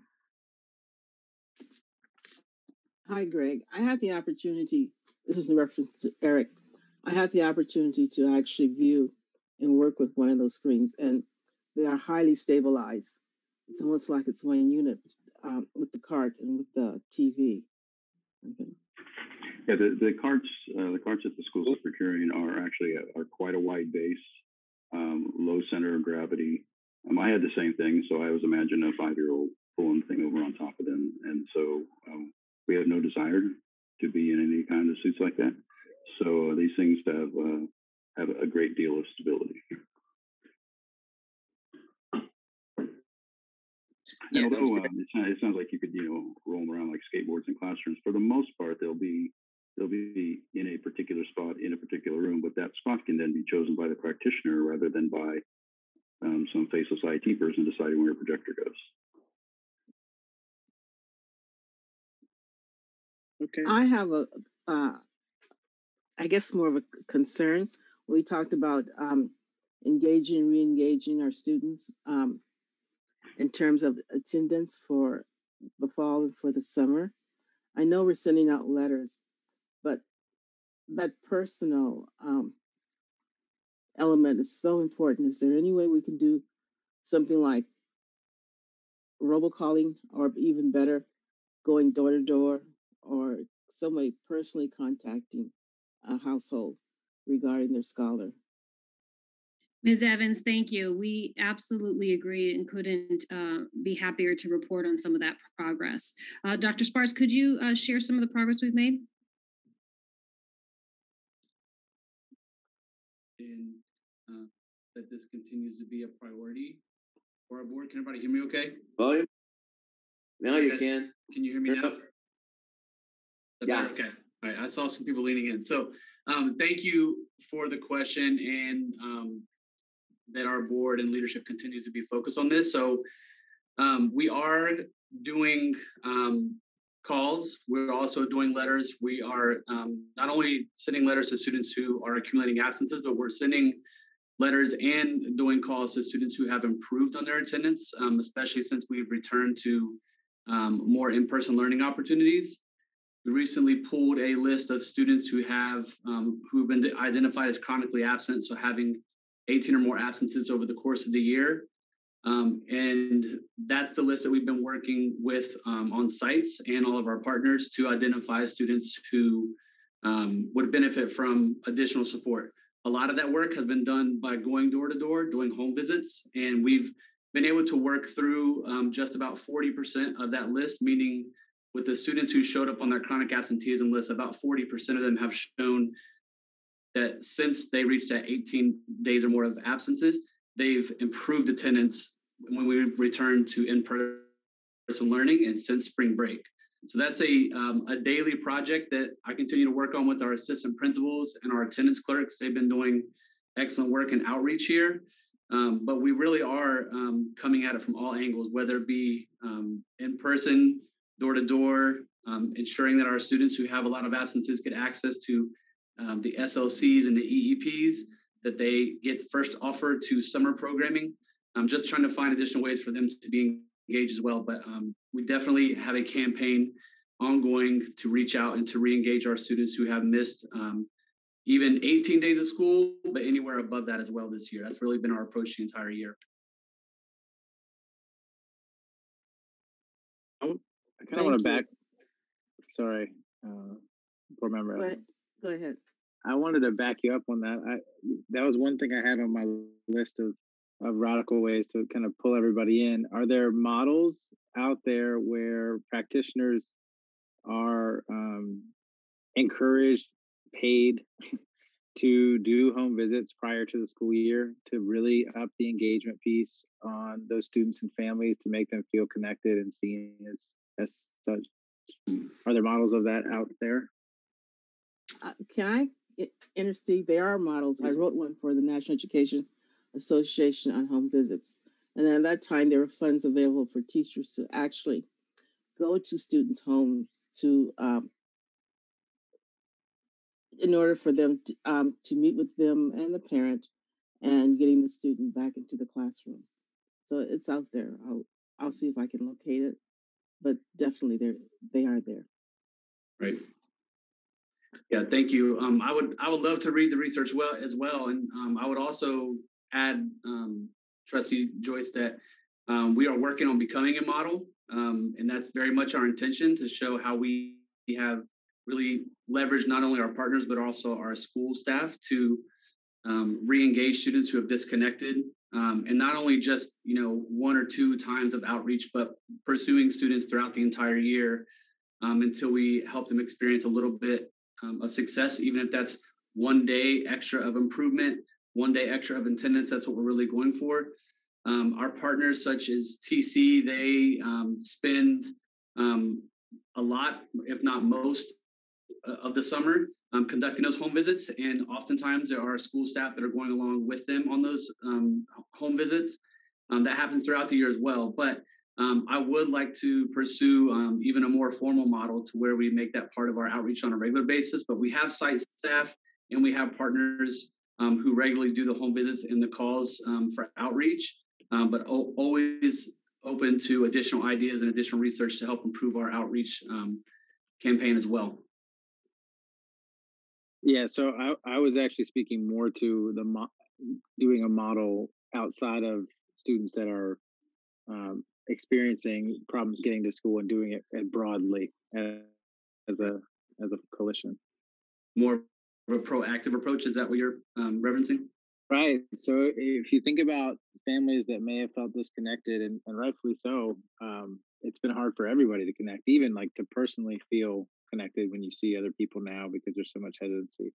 So when I was thinking about it and what I've heard from other people who've done this in other districts up north and out of state is that connection that you start right at the beginning of the year can pull people in. And this was even prior to COVID. So now you think that would be even more powerful to have somebody say you're important where they're at. It's like literally going to where somebody is at versus the classroom version of it. And I just feel like I know personally, because I know what you're talking about is like that personal, that one-on, that face-to-face.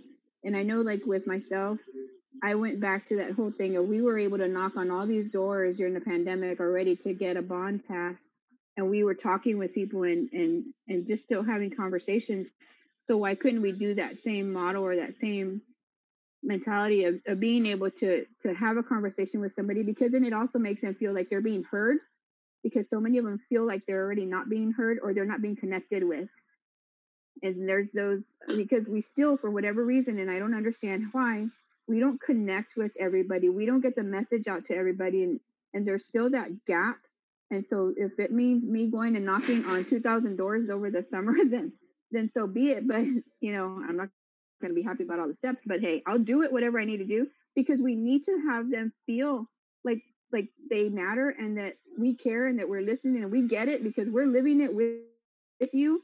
And so, so whatever that means, I mean, it's crazy thought process, but we're kind of in that crazy time still. And unfortunately, this is where we're at. So we need to work through whatever that is to be able to connect with those that we've already totally disconnected with, because there's some that are totally disconnected, and it's not by choice. And it's not because we wanted to make them feel that or they wanted to. It's just what's happened. And, because of address changes or or different scenarios for each family. So whatever it is, maybe there's a different crazy way of just looking at it that maybe we need to do. No, I really appreciate the ideas. It sounds like I have a couple of early recruits, so I'm excited about that. But really appreciate your ideas, and we'll definitely be following up on the suggestions here. Thank you. Since we have so much interest in that topic, could we hear something back about ways to do that in person and get re-engagement in our second June meeting? Would that be enough time to come up with some ideas about it, or do you need more time than that? We're going to take a little bit more time for that. We have a lot of things coming up at the next two meetings. We'll be giving it a lot of thought. If we can bring it to that second meeting, we certainly will. We'll definitely bring it by July because we'll need to think about resources, personnel beyond Raquel Alvarez. But I'll join you on those walks, Raquel. That sounds fun this summer. So just let us get a little bit of think time, but we'll shoot for a second meeting, but definitely by July. I would just stick the flag in if we're thinking about bringing teachers into the process. They're not. July is a no teacher. Well, we'll have some teachers, but not all of our teachers engaged in work. So if we do want to bring them in on that process, it would be good to get their voice sooner than later. Thank you.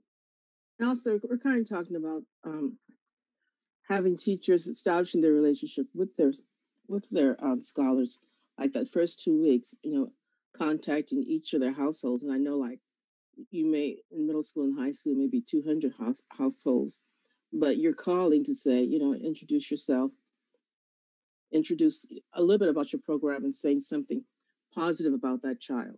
And I know you can say something positive about every single child, regardless. So that may be one way in terms of having that nitty-gritty relationship with scholar and staff. Not to throw any water on the fire and the enthusiasm for walking, because I know that works for a lot of different things. And Raquel knows that for sure, and all you guys do. But we do have some number that's not that large that I've seen that we're really only going to be able to attract couple thousand of kids this summer. So I mean, that's really seems to me an issue that we need to be aware of. I mean, you could go to every classroom has a child in it. Every teacher has the children in there, and they can ask each one of them to come to summer school. You need to come to summer school. Call the parents, stuff like that. We could push that, but we don't have 16,000 seats in summer school, I don't think. So that's one little issue. But otherwise, all the efforts, I appreciate them, and I think we'll be doing more this year than we've ever done. And I'm hoping that parents who can get their kids to summer school in person for the 3 hours or 6 hours for the 3 and 6 weeks segments that we've got, we'll jump at it. Absent summer vacations or traveling or things like that for those that can. But otherwise, I think a lot of parents will be attracted by learning opportunities this summer, just on their own. We just need to get the word out, and I think we're doing that, and we'll do that. So on that note, Dr. Levy, do we have a lot of interest in teaching summer school this summer? I know our plan is multi-year, but for this specific summer, what is that looking like? Yes, we have between 4 and 8 teachers who have initially said they are open to teaching either a 3 or 6 week session at the elementary level. And then we have a variety of teachers at different subject matters who are interested in teaching in the secondary schools. So we will be doing recruitments. We'll be doing a recruitment, especially around science at the secondary level. So we are definitely looking at that. But we also know our teachers have worked exceedingly hard this year, have had a huge burden, really, to think about how they can do remote learning, and that's been important. So we know that we're really grateful for those teachers who have volunteered, and we were hoping that as many teachers who can, and of course, volunteer to teach, but of course be paid for that teaching time. So that is something we're very interested in, and as many staff as we get, including our CSEA, our paraprofessionals. They too have worked really hard this year, and they also are looking at their vacation and their opportunities. So again, looking across the whole district between 4 and 11 teachers at any particular site that are particularly assigned. So they'll be redistributed in an equitable manner where the need is from students. Thank you. And then if we're done with that line of questioning, I was gonna ask some questions about our Surfside Academy and how these opportunities are extended to those families. And what is that going to look like next year? All I can say is the pandemic had its pros and cons. A lot of families who would never even consider distance learning had their child in distance learning. And for some people that was a good fit, they never would have known. So how are we going to meet the needs of that next year moving forward? Thank you. Yes. So what we do know is that on June 30th, the ABSB 98, which allowed for the model that we're using now for distance learning to count for our ADA. So this was something that was put in place to address the pandemic and specific safety protocols and learning needs. So that's expiring on June 30th. The governor actually today just talked about how that expired. So what we will return to is a traditional full in-person learning environment. But what we do have based on other laws and schools is an independent study program. And our independent study program allows for students to be doing a distance learning program, either one that is fully remote or one where students are encouraged to come in and have in-person learning with students either 3, 4, or 5 days, depending on whether they're in high school or elementary, so that parents and families can choose those independent study options and continue with their remote learning if that works for their family. And Stacy, we're going to be giving more information on that tomorrow. The reason we don't have it part of this presentation is because we're not utilizing any of these funding mechanisms for the program. So we do have that as part of tomorrow's slide presentation, and we'll go into even more detail. And Principal Franson will be presenting on the program. Okay, and then my next question was the two-way bilingual immersion. You mentioned that some of your sites, these students were, I received lots of emails from concerned parents on how their students' learning needs would be met, either with summer school or moving forward with tutoring in our two-way bilingual immersion program. Yes, we'll have more information tomorrow on that as well, but we are definitely looking at having a primary and an upper two-way bilingual immersion program for academics and a enrichment program taught by a paraprofessional who's bilingual. So we're looking at identifying the staff to staff that and to make sure that we have that available. And it'll be hosted at Reynolds for both the students at San Luis Rey and those students at Reynolds. Before you go anywhere, when it comes to the virtual schooling, I've heard that there is a chance that legislation will allow us to collect ADA on students in a virtual setting. That's possibly going to be added into legislation that's going to pass within the next month. It's not for sure, and right now we have to go by what we know by the end of June. Right. But should that shift and conditions change, we would have the possibility of offering virtual learning to students in a similar fashion to they have this year. I think we would want to do, oh, sorry, Dr. Talley. Well, I think we're probably going to say something similar, Mercedes, but you can add to it. As you know, Eric, it's very, very tricky. We've been, a lot of advocacy going on, and we've been asking for decisions to be made because some schools actually start their new school year in July, and they need some direction. So what we've been hearing in our advocacy meetings is that the governor will be releasing his May revise this week and signaling perhaps a decision on that. We're all asking for that decision sooner or later because we're all planning. Right now, we're planning as if it will sunset. We're hearing predominantly that the legislature wants it to sunset because of a lot of differing opinions in the legislature, but it is a you never know. So we will stay, we will stay agile and adapt if a different decision is made. And Mercedes, you might have something to add to that. Thank you, Dr. Vitale. That's exactly what I'm thinking about. And really what we know is that based on the current legislation with independent study, there is still a lot of options for families. But what the biggest difference is between that and virtual learning is the work production issue. So really the virtual learning was that we looked at just being able to offer something. Independent study students need to produce a certain amount of work. So it actually is a really good thing for students because it allows for greater partnership and greater accountability as well. So like I said, we'll continue to adapt and watch things. But I think the current system that we have really allows us to do many of the same things that we've always wanted to do, just using a different mechanism.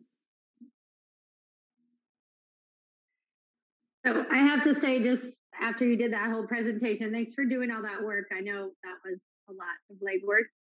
The plan is well targeted. It's using research-based intervention programs. You're training the practitioners that will be using the programs. The plan has some flexibility for this summer, and then we can adjust as needed based on student needs for our intersession in the following summer. Is that correct? All right, I just wanted to sum that up. And then that's supported by our technology devices. It's, it's a solid plan. Thanks for doing all that work.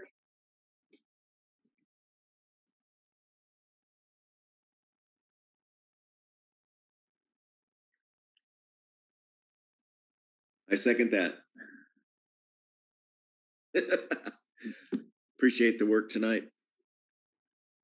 So all I can ask is as a board that we get updates, because this is a lot of money and you guys have a well thought out plan. And I know plans shift and change, but periodically that we get reports on how things are going, how many students decided to do summer school, that progress monitoring you talked about, so we can see the success that this investment has made. I'd actually like to follow up on that point. So the ELO grant looks really, I can understand it. The strategies that are listed are in the slides through the rest of the presentation, which with the new addition to the slideshow that we got today, that makes a lot more sense. So you're right, the order does make sense. That's good. The thing that I am a little splashy on is, I know that this is a multi-year plan, but the learning environments piece is 22 million of the 84% funding. I'm not quite sure what makes that all up. I saw the list, but I don't know what, is HVAC's 18 million of that 22 million? Is it 2 million of that? The large portion of that, the 48.8 million, which includes the ELO grant, I would love to see the ELO taken out of that because it looks like that's pretty tight. Does the ELO grant itself carry our cost for summer school this year for all summer programming? Yes, most of the summer programming is in the ELO grant for this year and next year. And that's under strategy 1 or that's one extended learning time. Right. And you're correct with going back to your questions about the learning environment. We're estimating the furniture to be close to 10 million, depending on what our consultants say. As we get together with our group of teachers, they'll decide on what the priorities are for the classrooms and what they'd like to see the learning environment to look like. And from there, we'll cost it out. I've done this project in the past, as have other of our administrators and teachers. So we have a general idea. And we'll have a better idea after we meet for a couple of sessions and then able to have a chance to talk to the consultant. And then the HVAC and roofing is also several $1 million as well. Shade structures, just an average size shade structure is $90,000. So if you put that over 26 sites or 23 sites, you can see how it quickly becomes an expensive part of the plan, but it's also HVAC, roofing, air quality was a big part of these grants, and then making sure that we had learning environments for the outside, and we had shade, and we have tables for our students. That's also a priority for these grants. And a lot of our tables are in dire need of replacement. The rubber's rotted or the metal's rotted, so we want to make sure we have nice, clean spaces for our students and shaded spaces. So the furniture was about 10 million. These are under estimates, and I've survived a furniture redo on a district. It is it's fun. It is exciting as a teacher, but it's also stressful, and then you don't know what you're gonna get. The whole process is real fun. 90K for shade structure times 26, and that would be referencing the kind of shade structure that was in the presentation. That's over tables, correct? Not over play areas or anything like that. Well, it could be over a large cement area. It can be wherever we'd like it. We're talking about things that are cemented in the ground, ADA approved. What they're talking about now is that I'm sorry, not ADA approved. It's the other DSA approved, and DSA right now is fast tracking the approval for this from what our consultant says, because so many schools are looking to expand the outside shade structure. I can go into more detail. Let me just share with you a little bit more. So these are not umbrellas. No, we're not at Costco. Right. These are expensive. Yeah, well, we got. No, I know, but we got the tin umbrellas or metal umbrellas. I think we bought like 60 of them a meeting ago or something. Exactly. With whatever money. But you're talking more permanent type structures. Correct. Yeah, I've seen those at Chavez and Del Rio. Correct, Mr. Blessing, not those types. Yeah. And I just say that because at my son's school, they had a lot of pop-ups that I think came from Costco. And if the wind comes, there they go. And so we're not looking to do that. So I wasn't being disrespectful at all. I just saw in another district where I live. So let me go. Right. So in the process of doing those shade structures, if we're looking to do that, is there a way to look at making it solar or adding that to it? And what would the difference in cost be for that? Because if we're looking forward at what we're doing for our schools and making our sites better, then what are we looking at different for that? We haven't really looked at solar at this point. That would be something that we'd have to do a study into. It's not something I'm knowledgeable enough to speak to at the moment, but we could bring information back if that's something that the board requests. I would support that request, not just for this site, but for anywhere we are building anything, that we look at solar as an option on what it does to our bottom line and to the shade. Okay. Okay, I'll certainly make a note of that. Thank you. Just to review what some of the expenditures were, we talked about the furniture already. We talked about HVAC at 8 different sites. Then we put in roofing on top of it. That gets to be close to $1 million. And then we get into shade structures. That gets us to a little over 2 million, 2.3. We budgeted PPE about $1 million a year. I'm anticipating that that's going to go down if nothing happens, that we would need it. So that's just placeholding for right now. So we expect to move that money around. The outdoor learning tables, we just did our. I'm sorry, Dr. Norman. Is the $1 million for PPE included in learning environments? That one, I have 1 year out of ELO, and then we have it earmarked with other funds. ELO is going to time out after 21-22, and so then we'll have to shift it to other funding. And so that's why it's so important for us to know the different funds, the different justifications, and the timelines. And HVAC at 8 sites was, you said 2? HVAC at 8 sites is $5.655 million. And then roofing, we have at about 900,000. That's all total. Mm-hmm. And then the PPE, we put $1 million for a year.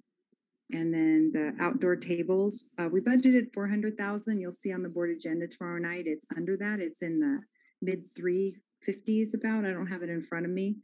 We haven't gotten a count on what the second order will be, so it could be more, because we did one batch of schools and then we went through and we did a second batch. So that really encompasses the facilities maintenance and operations portion.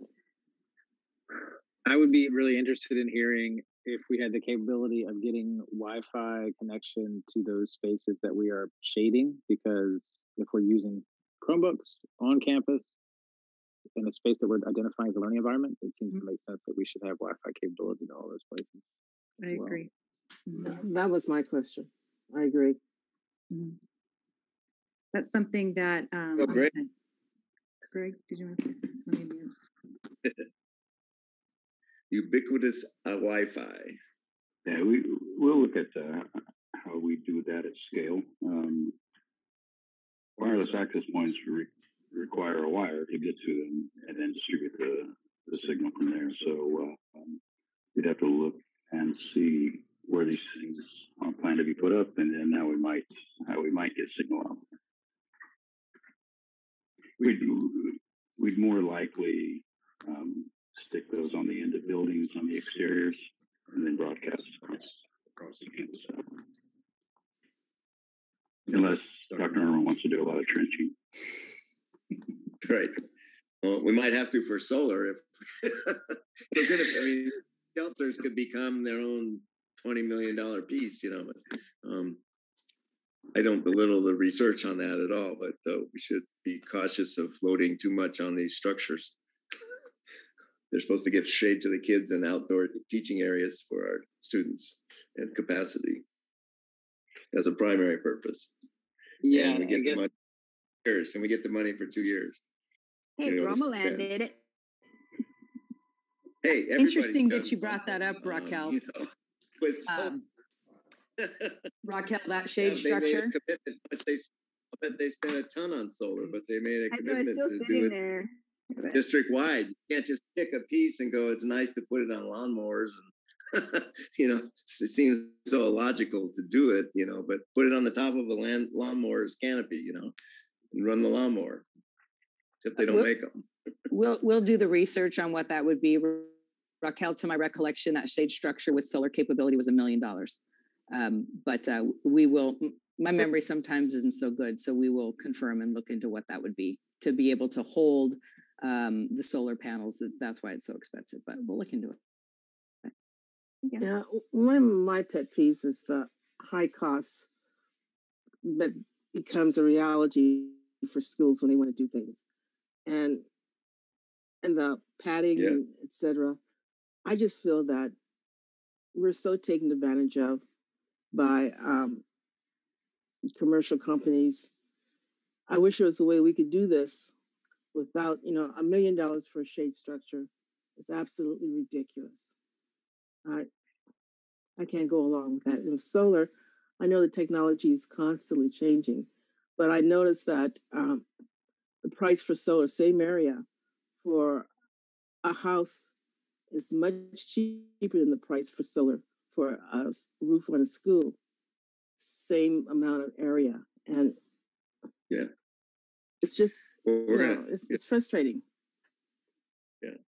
No, it is. You're right. I mean, there's prevailing wage issues on everything we do versus what goes on to an individual's homeowner's house or decision that we might make. And it's part of the broader system that we're under. And we have to, just one more constraint that tells us, you know, it's difficult. It's not as easy. And we know that. We run up against it and we get more frustrated than our families do. I'm sure all of us when we run into some of these things, but just have to keep plugging along with what makes common sense at the moment. And after looking at these things, maybe we'll find a way to do it, you know, this time with a look at it. But if not, we got to just go on, you know. Anyway, we brought up several things that are like that side of the budget that was allocated, the 22 million. One of my overall concerns I'd like to hear from other board members on is we just passed a bond to build things and to modernize classrooms and to do other things like that. And if we are looking at putting the most dollars towards student learning and I just wonder if putting this large of a chunk of our money into something that we have just also acquired money to do makes the most sense in the outset.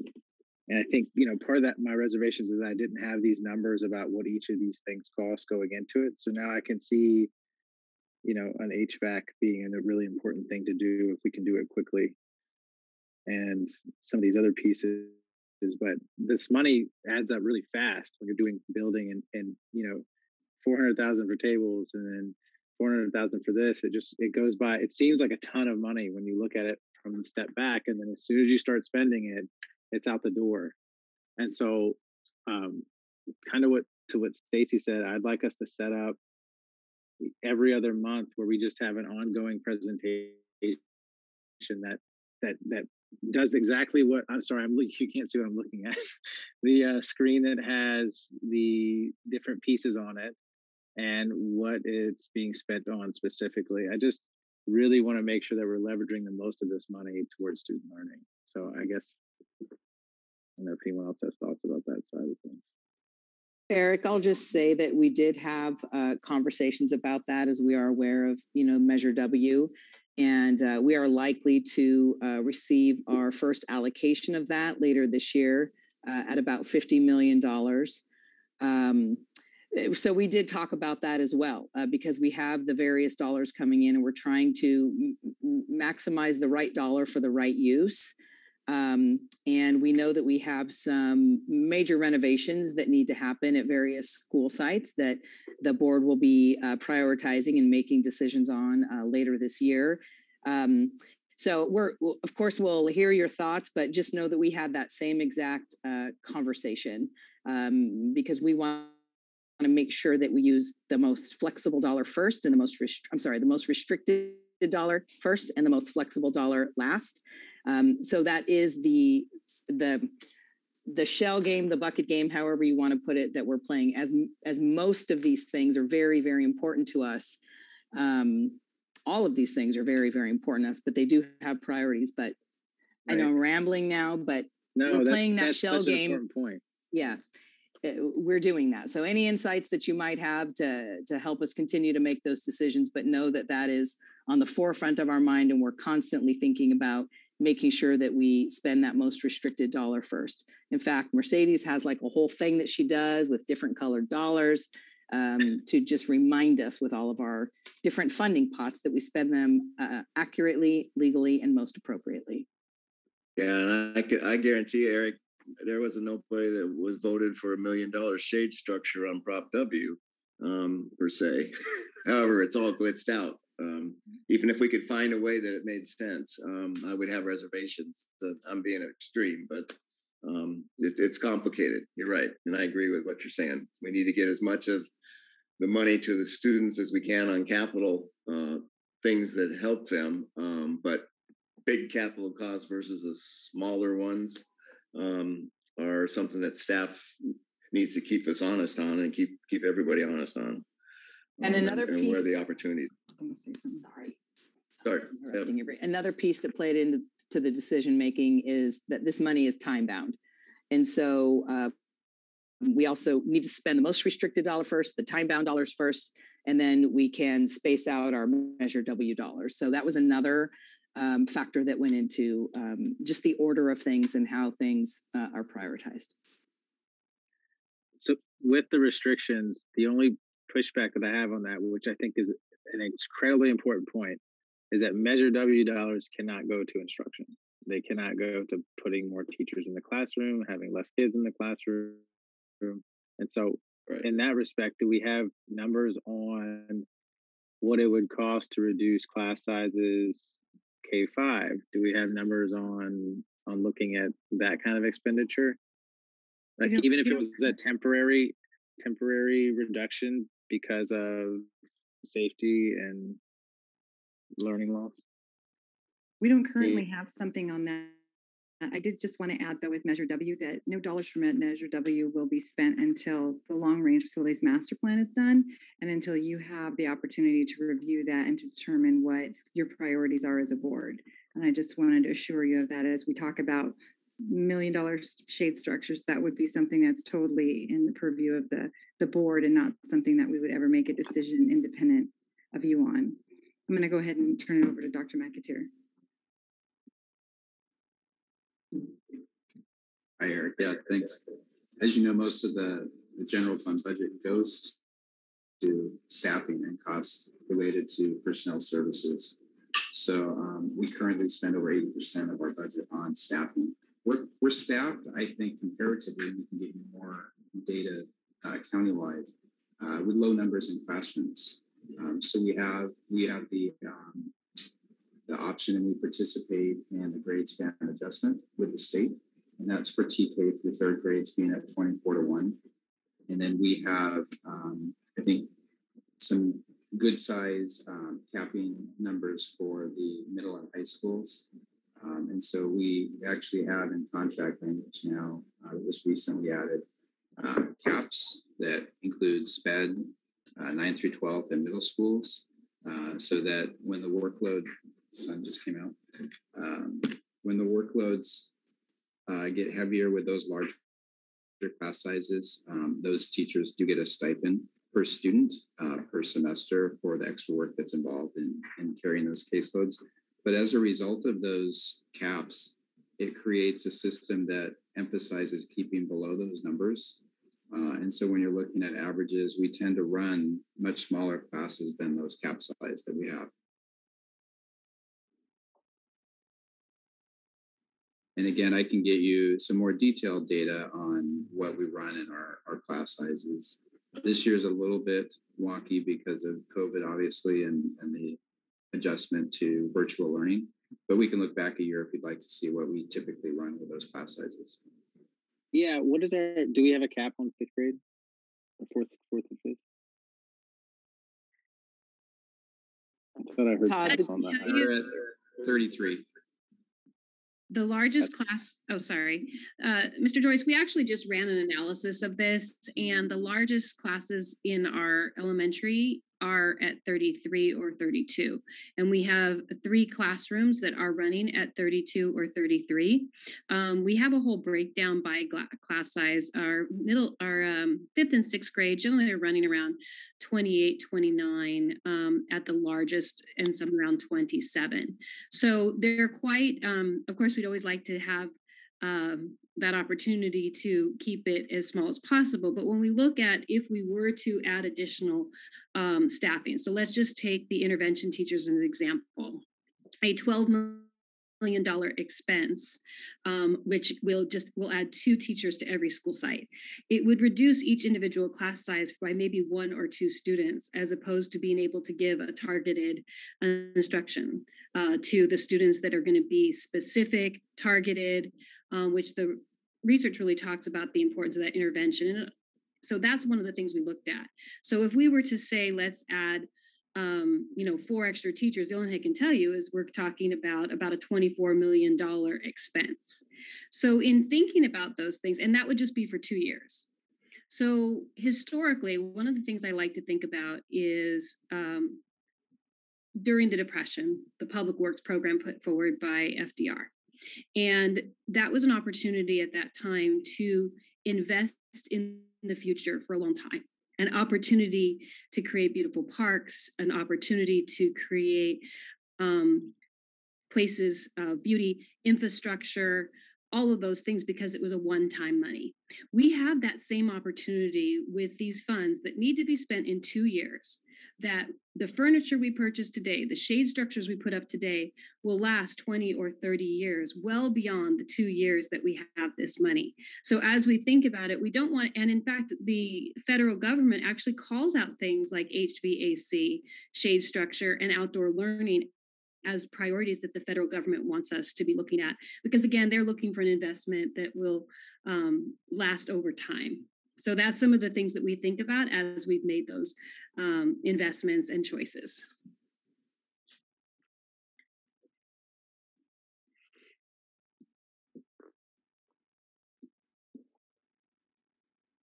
Anyone else want to? Sorry, I just have a couple more. Okay. My train. The only thing I didn't hear about that I think could be powerful for student engagement is looking at being more aggressive with implementing restorative practices at the different sites. So and speaking with some of the people at the San Diego County Office of Education, which they said they speak with you all regularly, so they know that you're actively engaged in the work.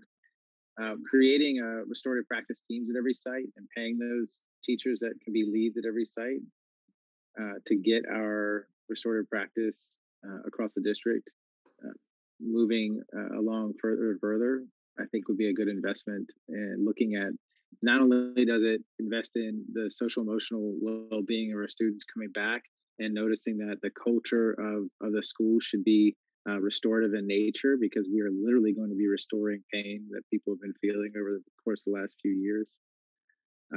But also moving forward and making sure that everyone feels safe on campus outside of a pandemic time. So are there actions that we can take from now through this next year that can really invest in restorative practices across our district?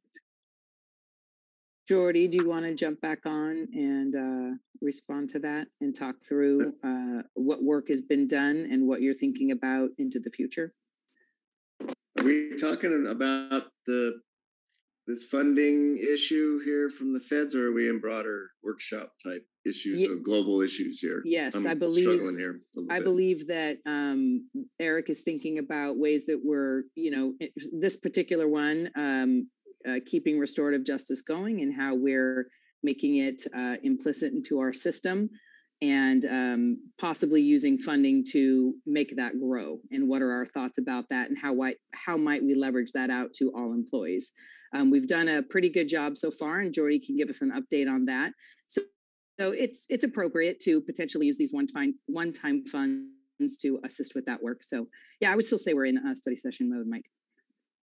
Okay, I'm just trying to follow along. I mean, you got 10 more questions too, Eric, or how many more you got? I gotta bail here pretty soon. Just personally, we can go on forever. I just want to know the list is unending, the never-ending list. Jordan, I mean, Mike, don't make light of it. Yeah, I'm trying to make sure that the money goes to practices in the schools and not just tables. Yeah. Well, so what's the list? You got a list? You got a list or something? Or you're just like free thinking here? We're not in a workshop. I do have a curated list, but yes, I don't have numbers on it though. It's mostly share that with everybody.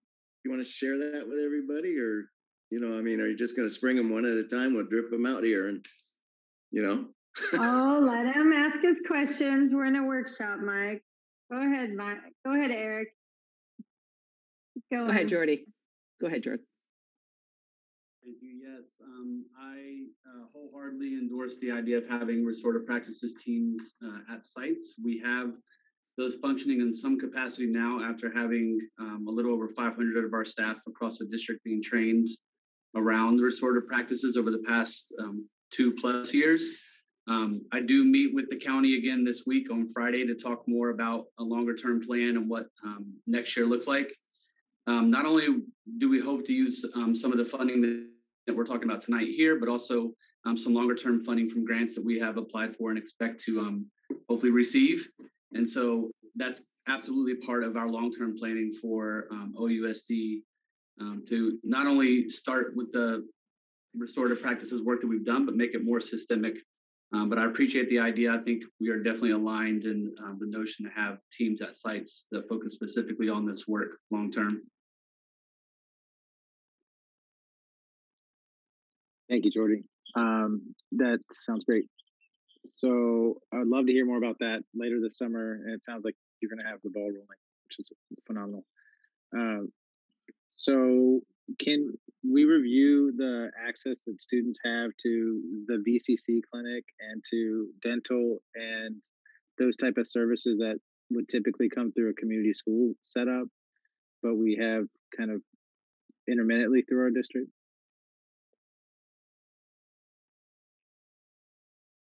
Can we take that one? Yeah. So we have a partnership with Vista Community Clinic where they provide a mobile dental clinic, but they are also expanding those services to a mobile health clinic, which does other various screenings. That clinic, both of those clinics are, the mobile clinics are made available to all of our sites. You may have seen a couple of banners up at some of our elementary schools recently advertising that they are coming. But I'm also working with BCC right now to plan for how they can support our summer programming as well. So you'll see the banners being advertised at schools as to when they're coming. You'll also see the mobile clinics there themselves, both the dental clinic and the mobile health clinic throughout our summer. And we're basically using this summer to kind of see what almost like a pilot for the Vista Community Clinic mobile, the health one, not just the dental. The dental we've had going for quite some time, and it's kind of ongoing. It runs by itself. But the health clinic is a little bit different, and we're piloting that this summer with our summer programs. So we're going to see what that looks like, see what the response is. That's widely available to all students. You do not have to have one specific insurance over another. BCC does do Medi-Cal billing, but they also will serve any student that is part of a Title I school district. Okay. So does that require investment from us, or is that just a coordination piece? That's just a coordination piece. Is there, and then in the past, Eric, about how we could expand that years ago in terms of when I think they first started out, they were just doing like 1 or 2 dental sites, schools back in, whether that was restricted by funding or outside funding or something we could add to that. So I encourage what Jordy's saying and what you're saying clear on that as well. Phenomenal. So there are community school setups that we could employ someone to coordinate those services and more at our sites. And I think we could look at sites that were targeted around our city. There are a couple sites that stand out in my mind in underserved communities specifically, but I'm sure that there are people that are even more familiar with that on the ground. Would this be an appropriate time? Would this be a time for us to look into doing some of that work as we are looking again at serving the whole child and bringing those families back into the fold and making sure that everybody has a safe and free learning environment? Is this the time to do so? Okay. I need clarification. Are you talking about actually hiring another person to do this as opposed to the school nurse or the school counselor or the liaison with the community? So those are grants.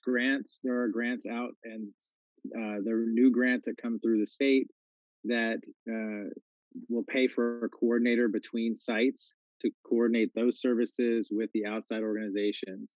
And it's a community school model, and there are some in San Diego. There are several in LA. It is an emerging model, but there are lots of grants that are through the state that we could apply for to expand this. Excuse me, I'm sorry. I'm familiar with the community school model, at least in San Diego. And I'm very supportive of it. My concern is that we need to think through in terms of how we do set up a community school. We can't just go out and reassign someone or give an additional assignment to someone or hire a non-professional to do this. It really needs to be well coordinated in terms of the home, the school, the student. So I support it, but at the same time, I know the work that's involved. And it's just not one of those things where, person A, you now have this responsibility. Okay, it goes along with, as I said earlier, about contacting each and every household within the school. Eric, to specifically answer your question, under the ELO grant, something like that, the funding could be used for that. One of the justifications reads, integrated pupil support services, access to school meal programs, and programs to address trauma. So yes, the ELO funding could be used to expand those services.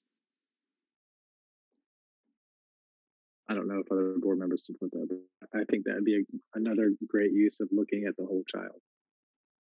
I believe that that's something that Jordy and his team has been working on. And Jordy, if I recall, Vista Community Clinic, didn't they also open an optical, I'm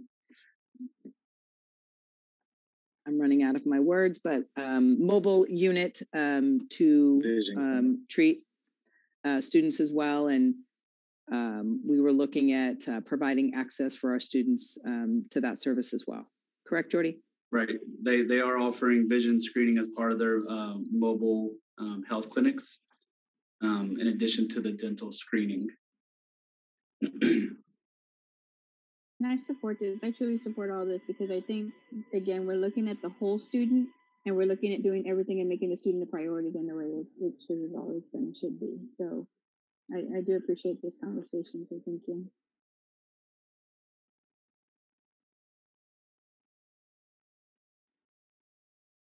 I have exhausted my bullet point list.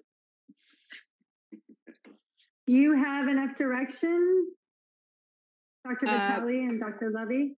Yeah, absolutely. And what's great is we were very pleased that when we finished with the process of sites putting forward their priorities and the district working through that list, that we were only at 84% of the funding, because we knew that there would be other things that would come up, like things that have come up tonight that we'll look into and do some more research on. And things will continue to come up and ideas will be hatched. And so we appreciate that flexibility, and that's why we purposely left some of that funding available. And what we will guarantee is that we will spend all of the money in the right time frame. We will not send any back, that I promise you. And we will spend it in the right buckets in the right time frame. And we will continue to bring those updates and those feedback and any feedback that we might have, because these will be continuing processes. So we will absolutely integrate that into our board meetings because as you've stated, it's a lot of money. And we are very committed to ensuring that it's used in the best interest of our students and staff for both short-term and long-term outcomes. So any other questions you might have? Otherwise, we're fine with being done, but we're here to answer any questions you might have. So the updated version of our planning and stuff, would that be maybe in August? We would see that, or July? I actually think it might be, well, let's see. We're bringing the ELO grant tomorrow for approval. And then we have LCAP at the first meeting in June, and then budget approval and LCAP approval at the second meeting in June. And so I would imagine summer school needs to be over. I would imagine August would be the first time we would have any kind of reasonable update. But if something comes up prior to that, we will certainly make those adjustments and provide any updates. But just kind of spacing it out, that's what I'm thinking off the top of my head. The only thing is anything that would need to happen before the school year, like the preferred, well, I guess the Wi-Fi stuff wouldn't have to happen before the school year. But yeah. And just like frustration was shared on how much things cost, I'll just remind you that things move also very slow. And it's not necessarily because we're moving slow or that we have a lot of things in the queue. I mean, we do, and all of those things, but just with the way the process has to be approved, with the way funding is approved, board approval, getting quotes on things, all of that. So, but as we have updates, feel free to ask, or we will provide as well. Absolutely. Great. Thank you, guys. That's it. I think we can adjourn for tonight. Thank you, everyone, for all the information. Thank you. This was excellent. Greatly appreciated. We'll see you tomorrow night at our Tuesday night board meeting. All right. Thank you. Thanks, colleagues. Great. Thank you. Bye-bye. Thank you. Bye.